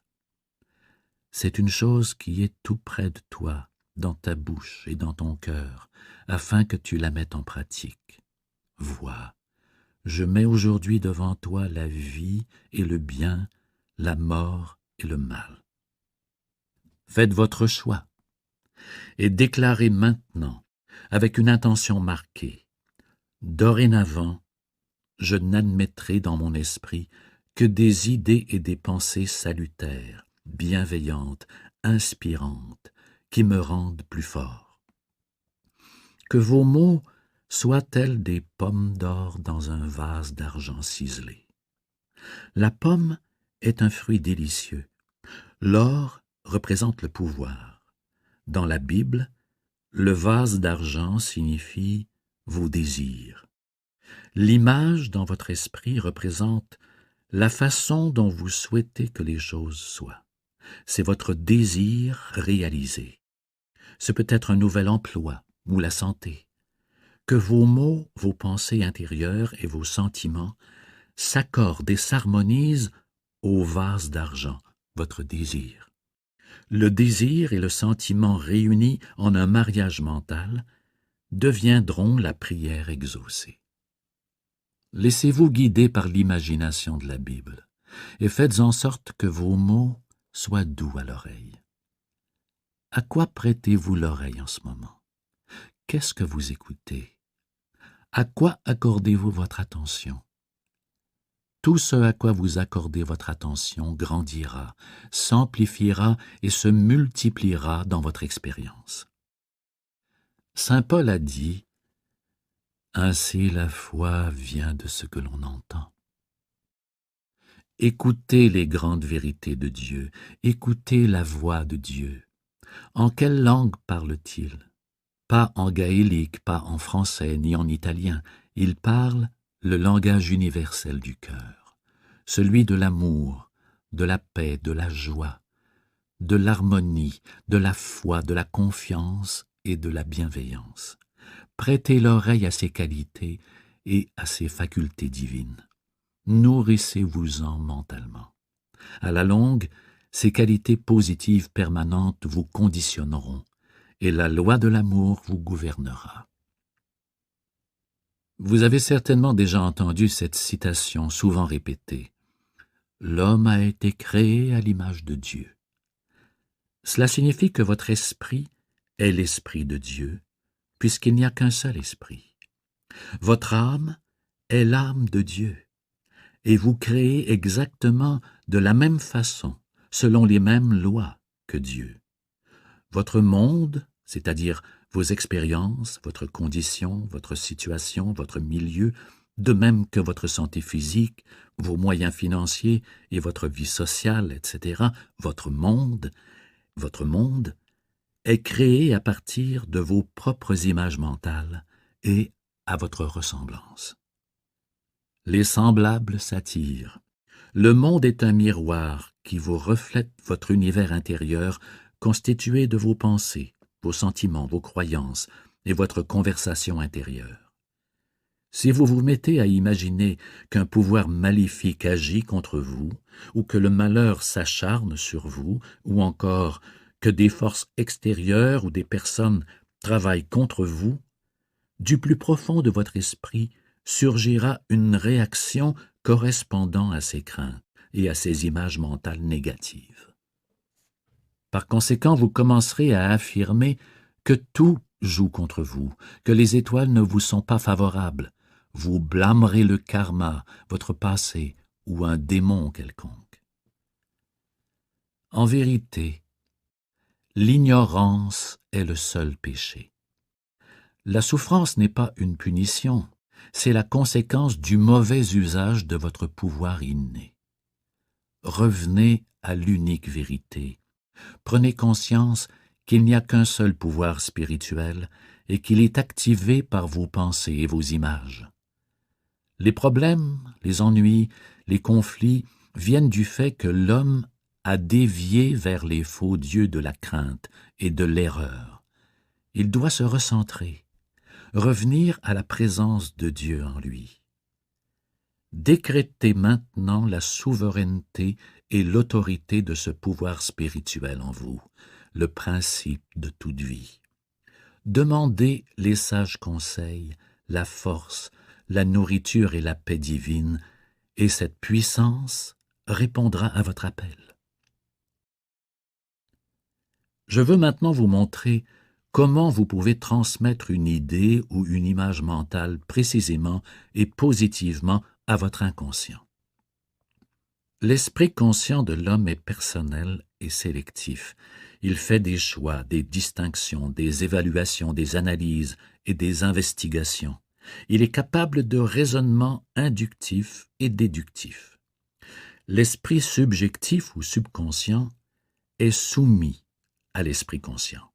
Il est comme un serviteur de l'esprit conscient. Il lui obéit. Votre pensée consciente a du pouvoir. Le pouvoir qui vous est familier est la pensée. Derrière votre pensée, il y a l'esprit ou Dieu. Les pensées guidées ou dirigées d'un certain degré d'intensité atteignent les niveaux subjectifs. L'intensité s'acquiert par la concentration. Se concentrer signifie se recentrer pour contempler la puissance infinie en vous, tranquille et souriante. Pour se concentrer convenablement, il faut immobiliser les roues de l'esprit et accéder à un état mental calme et détendu. Quand vous vous concentrez, vous rassemblez vos pensées et n'accordez votre attention qu'à votre idéal, votre but, votre objectif. Vous êtes maintenant à un point focal ou central où toute votre attention et votre dévotion se portent sur votre image mentale. Le processus de l'attention guidée s'apparente à une loupe capable de faire converger les rayons du soleil et vous permettant de voir nettement l'effet des vibrations issues de la chaleur du soleil, des vibrations qui émanent d'un point central. Vous pouvez diriger les rayons de la loupe de manière qu'ils brûlent un objet particulier. une attention guidée constante sur vos images mentales acquiert la même intensité. Et c'est ainsi qu'une empreinte profonde, durable, reste sur la plaque sensible de l'esprit subconscient.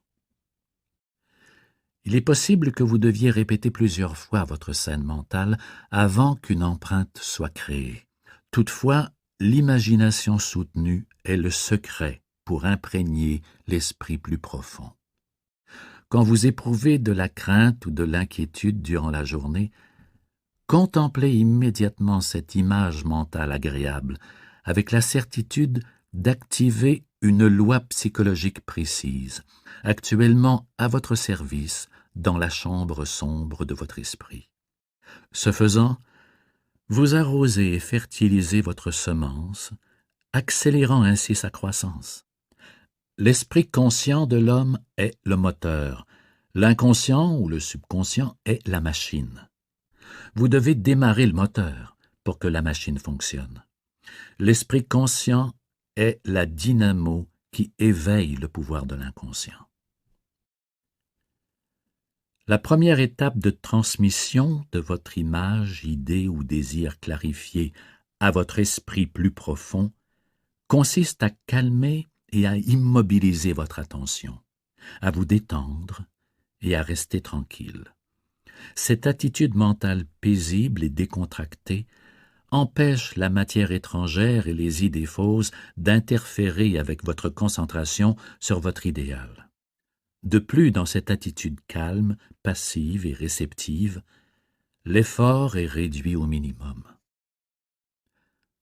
À la seconde étape, vous commencez à imaginer la réalité de ce que vous désirez. Par exemple, peut-être voulez-vous vendre une maison. Dans le cadre de mes consultations privées avec des agents d'immeubles, je leur raconte comment j'ai vendu ma propre maison.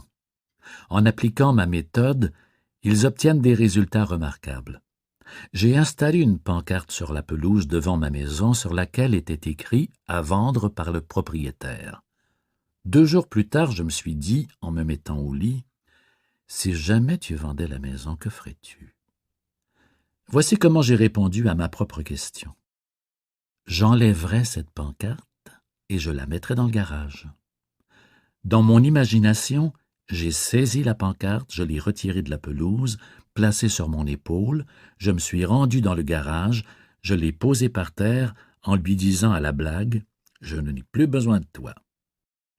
Intérieurement, je me suis senti satisfait en réalisant que tout était terminé. Le lendemain, un homme m'a remis un dépôt de 1 000 $ et m'a dit « Enlevez votre pancarte, je suis prêt à vous faire une offre d'achat. » J'ai aussitôt retiré la pancarte et je l'ai mise au garage, mon action extérieure se conformant à l'action intérieure. Ce n'est rien de nouveau. Tel en dedans, tel en dehors. Ou autrement dit, l'image imprimée dans l'esprit subconscient se reflète sur l'image objective dans votre vie. Tel en dedans, tel en dehors. Ou autrement dit, l'image imprimée dans l'esprit subconscient se reflète sur l'écran objectif de votre vie. Ce processus est encore plus vieux que notre Bible. L'extérieur reflète l'intérieur. L'action extérieure suit l'action intérieure.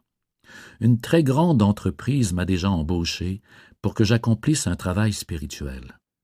Par des moyens frauduleux, d'autres parties tentaient de s'approprier ces vastes sociétés minières et autres. Ils harcelaient l'entreprise en recourant à des subterfuges légaux, voulant obtenir quelque chose sans rien donner en retour. J'ai invité l'avocat à imaginer, de manière réaliste, plusieurs fois par jour, le président de la société qu'il représentait en train de le féliciter pour la solution parfaite et harmonieuse qu'il avait trouvée. À mesure qu'il maintenait son image grâce à une attention mentale continue, la sagesse subjective lui a fourni de nouvelles idées, venues de nulle part, d'après ses dires. Il les a suivies et le cas a été réglé en peu de temps. Si une personne n'a pas les moyens de rembourser son hypothèque à la banque et qu'elle applique fidèlement ce principe, son inconscient lui fournira l'argent. Ne vous demandez pas comment, quand ou de quelle source. L'esprit subjectif a des recours que nous ne connaissons pas, bien au-delà de notre savoir. C'est l'un des outils que Dieu a donné à l'homme pour qu'il puisse se procurer tout ce qui est nécessaire à son bien-être. La personne qui n'a pas d'argent pour payer son hypothèque peut s'imaginer en train de déposer un chèque au montant requis à la banque, précisément en train de le remettre à la caissière.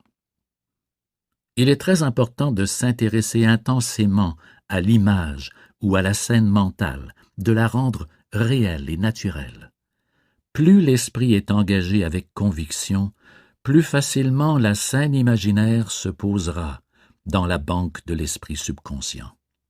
Vous pouvez aller en imagination jusqu'au guichet de la caissière et rendre cette scène si réelle et vraie qu'elle se produira concrètement.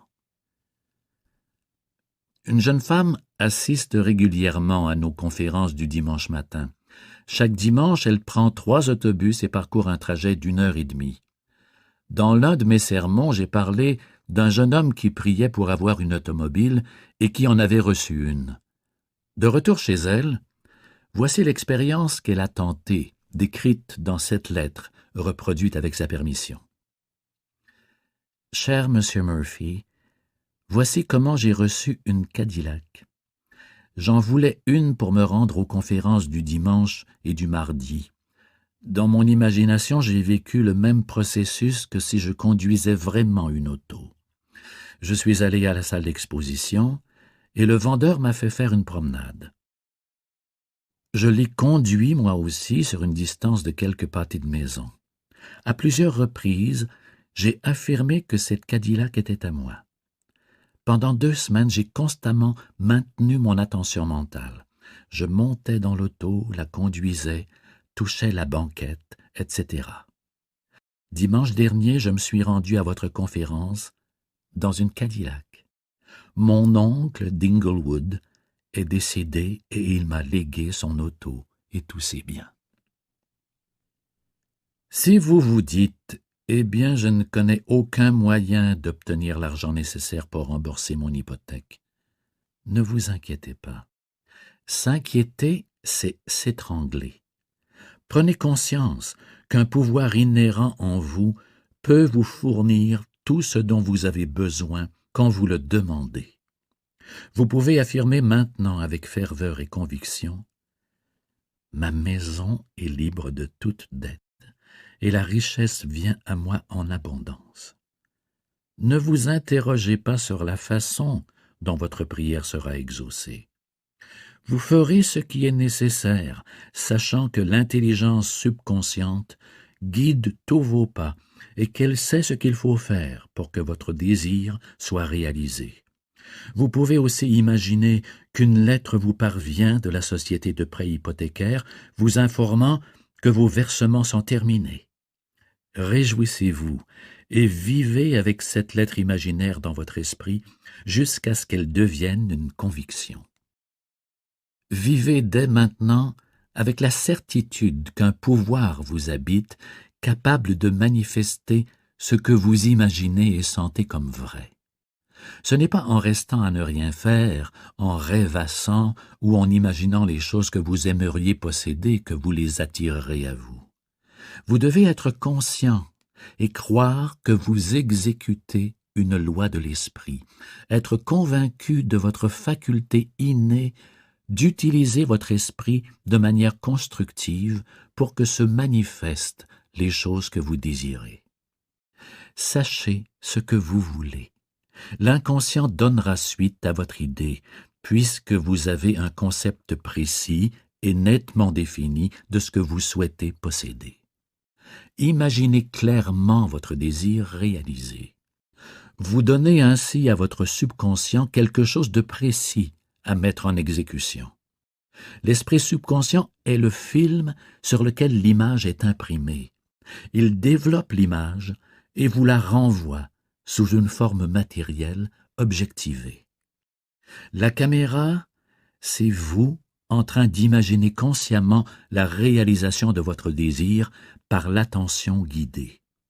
En pratiquant l'attention guidée dans un état joyeux et détendu, l'image est projetée sur le film sensible de l'esprit subconscient. Il faut également un temps d'exposition, qui peut être de 2-3 minutes ou plus selon votre tempérament, votre sensibilité et votre compréhension. Il est important de retenir que le temps importe moins que la qualité de votre conscience, de votre ferveur ou de votre foi. De façon générale, plus longtemps vous concentrez votre attention, plus la réponse à votre prière se rapproche de la perfection.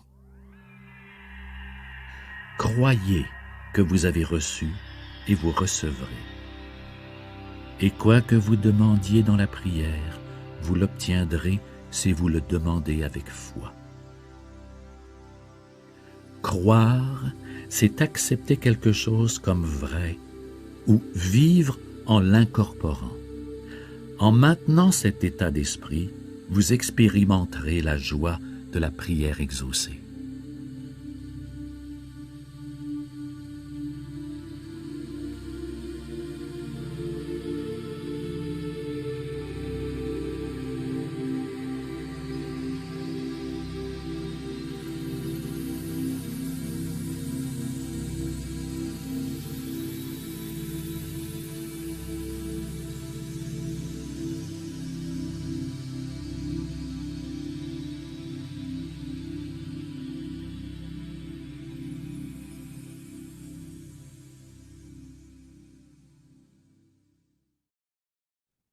Comment imaginer le succès?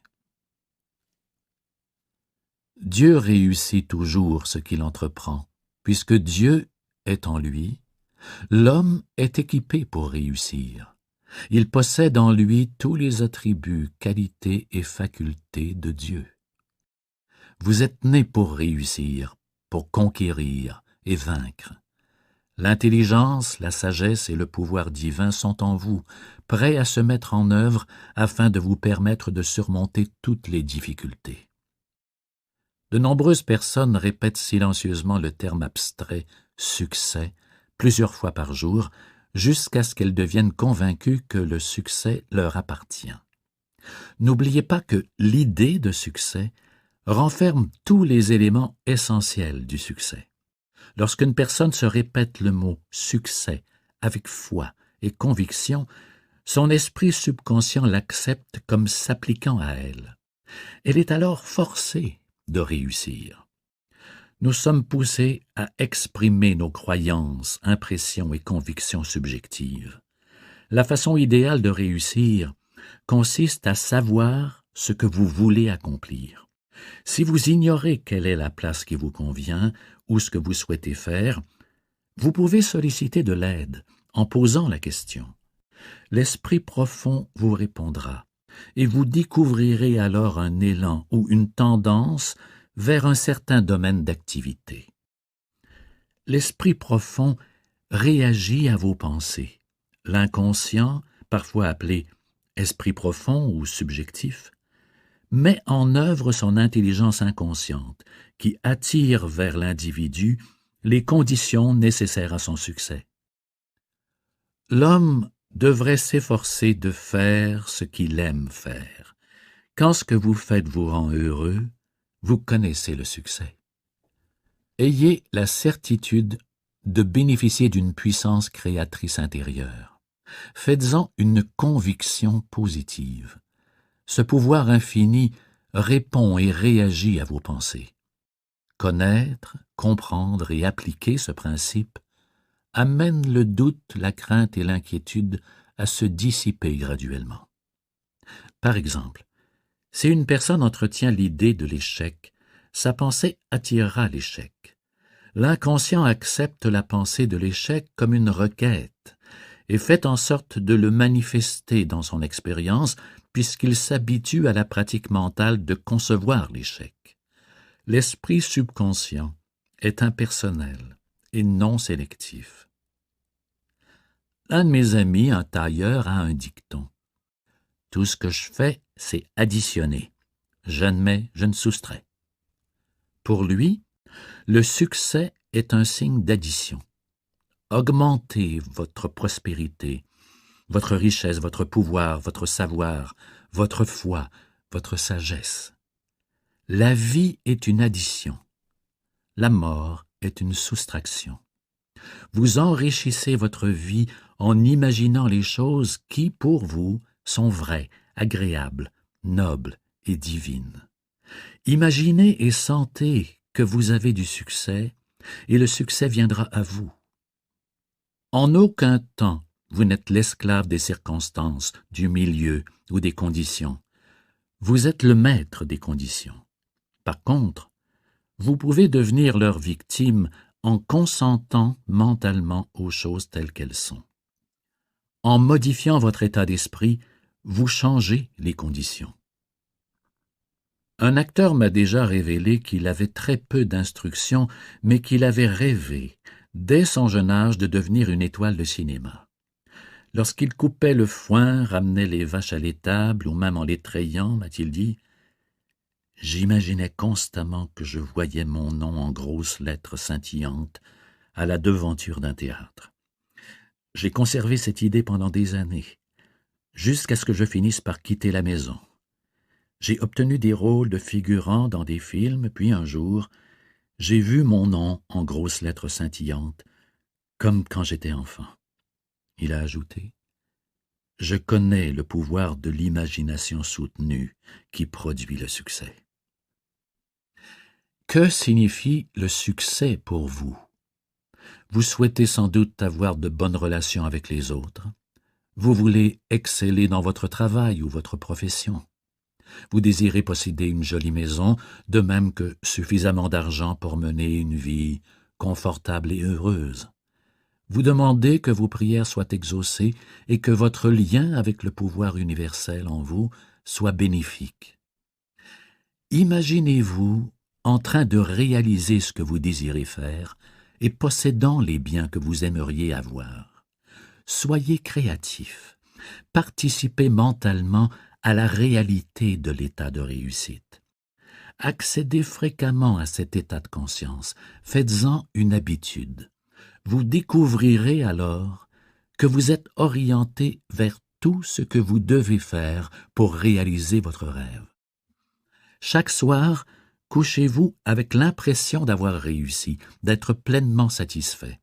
Vous finirez par réussir à implanter l'idée de succès dans votre inconscient. Je connais un commis de pharmacie, un pharmacien diplômé, qui gagnait 400 $ par semaine plus une commission de vente. Voici ce qu'il m'a dit. « Après 25 ans, je vais prendre ma retraite. » Je lui ai répondu, « Pourquoi n'achèterais-tu pas ta propre pharmacie? Quitte cet emploi, élargis tes horizons, rêve d'une belle vie pour tes enfants. Ton fils veut peut-être devenir médecin, ta fille musicienne. » Il a répliqué qu'il n'avait pas d'argent. Puis, il s'est peu à peu rendu compte qu'il pouvait faire naître tout ce qu'il pouvait concevoir comme vrai. La première étape vers votre but est la naissance de l'idée dans votre esprit. La seconde est la manifestation de cette idée. Mon ami a commencé à s'imaginer qu'il était dans son magasin. Il participait mentalement à la scène. Il plaçait les flacons, préparait les ordonnances, voyait ses nombreux commis en train de servir la clientèle. Il visualisait un gros solde bancaire. Il travaillait mentalement dans ce magasin imaginaire. Tel un bon acteur, il est entré dans son personnage. Agis comme si tu étais tel et tel tu deviendras. Ce commis de pharmacie s'est investi de tout cœur dans son rôle, vivant, bougeant et agissant comme si le magasin était à lui. La suite est intéressante. Il a été renvoyé de la pharmacie et embauché par une grande entreprise où il est devenu gérant d'une succursale, puis directeur régional. En 4 ans, il a amassé assez d'argent pour verser l'acompte, pour acheter sa pharmacie. Il l'a appelée sa pharmacie rêvée. Elle était, disait-il, exactement comme celle qu'il voyait dans son imagination. Il est devenu prospère dans son champ d'activité et très heureux de faire ce qu'il aimait.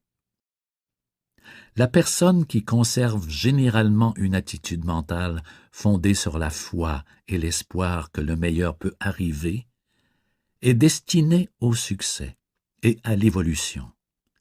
Une personne déprimée, découragée, sombre et craintive attirera l'échec au fil de sa vie.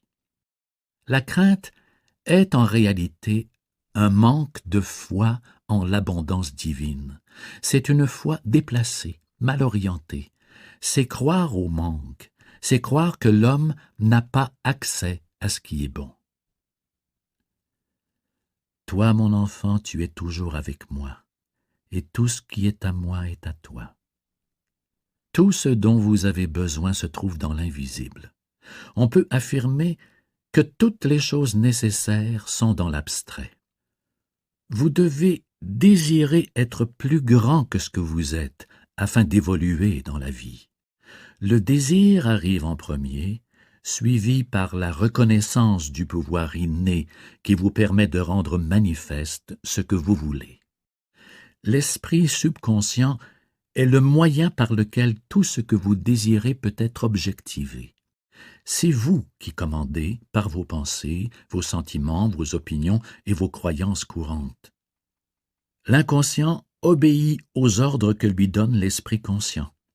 Si votre esprit conscient s'oppose à toutes vos pensées négatives, celles-ci ne peuvent s'exprimer dans votre inconscient. Vous devenez immunisé.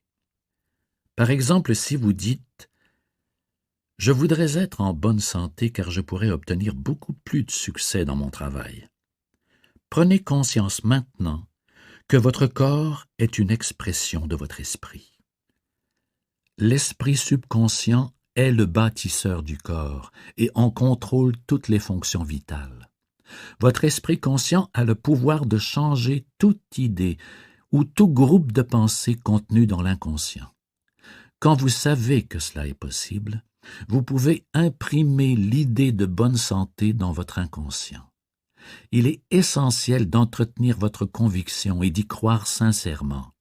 Les énoncés affirmatifs créent une empreinte précise sur l'esprit subconscient.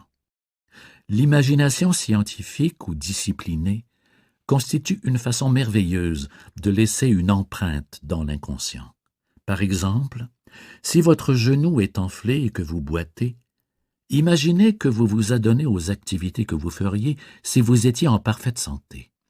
Peut-être prendriez-vous l'autobus pour vous rendre au centre-ville, visiteriez-vous des amis, feriez-vous de l'équitation, de la natation ou des randonnées pédestres. En premier lieu, dans votre imagination, vous effectuez ces voyages psychologiques, les vivant de manière aussi réelle et naturelle que possible.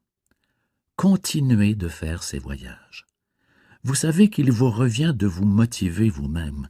Tout mouvement naît de l'esprit ou de la conscience de l'homme avant de se produire extérieurement. Ainsi, la chaise ne bouge pas toute seule. Vous devez lui imprimer un mouvement. Il en est de même pour votre corps. À mesure que vous continuez de faire toutes ces choses que vous feriez si vous étiez guéri, ce mouvement intérieur amène l'inconscient à constituer le corps selon l'image qu'il en reçoit.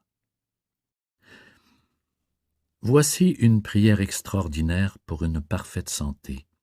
Un ministre du culte d'Afrique du Sud que je connais s'est guéri lui-même avec cette prière. Plusieurs fois par jour, lentement et calmement, il affirmait, s'assurant d'abord d'être complètement détendu physiquement et mentalement, « La perfection de Dieu s'exprime en ce moment à travers moi. L'idée de santé emplit en ce moment mon esprit subconscient. L'image que Dieu a de moi est parfaite, et mon subconscient recrée mon corps en parfait accord avec l'image de perfection présente en l'Esprit de Dieu. »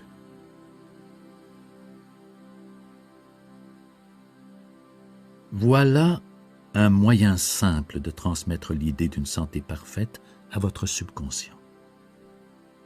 Vous pouvez développer votre confiance en prenant conscience et en gardant à l'esprit que rien ne peut vous empêcher de réussir. Entretenez la certitude dans votre esprit que vous pouvez faire appel à cette puissance intérieure pour surmonter tous les obstacles. Il vous faut faire preuve d'assurance et de détermination quant à la réalisation de ce que vous souhaitez accomplir. Cette attitude positive et affirmative crée la confiance. Vous avez sûrement déjà entendu cette expression biblique, « Qu'il vous soit fait selon votre foi ».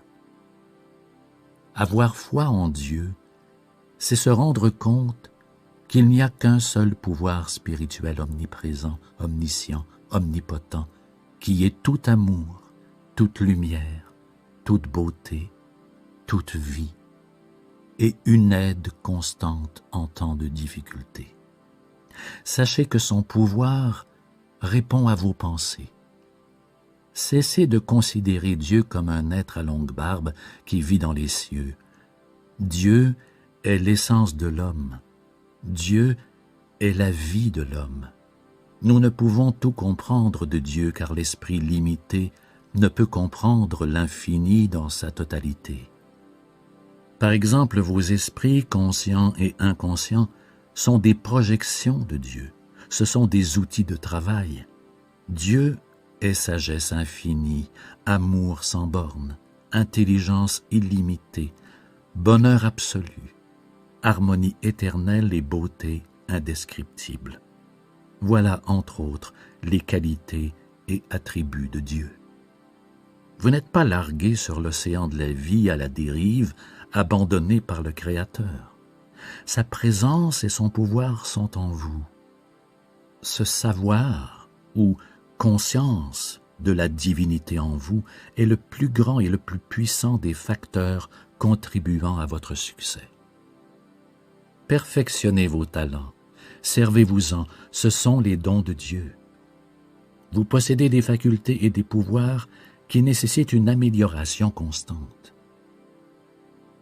Si tu décides quelque chose, cela te réussira. Que décidez-vous mentalement en ce moment? Quelle est la nature de votre discours intérieur, de vos rêveries? L'homme devra justifier toute parole vaine qu'il prononcera. Les paroles vaines sont le doute, la crainte, l'angoisse et l'inquiétude. En leur présence, vous ne donnez pas un ordre précis et positif à votre subconscient. Aucune empreinte précise de ce que vous voulez manifester n'est créée. La crainte et l'inquiétude sèment la confusion dans l'esprit conscient. Cela amène la confusion dans l'esprit subconscient. Et ainsi, il ne se produit que de la confusion dans le champ des activités humaines. Gardez confiance dans le pouvoir divin, et ce que vous désirez viendra à vous d'une manière ou d'une autre. Ayez foi en Dieu, en son pouvoir et en son amour divin, en sa présence qui englobe tout, qui veille constamment sur vous. Vous deviendrez invincible. Confie-toi en l'Éternel et pratique le bien. Aie le pays pour demeure et la fidélité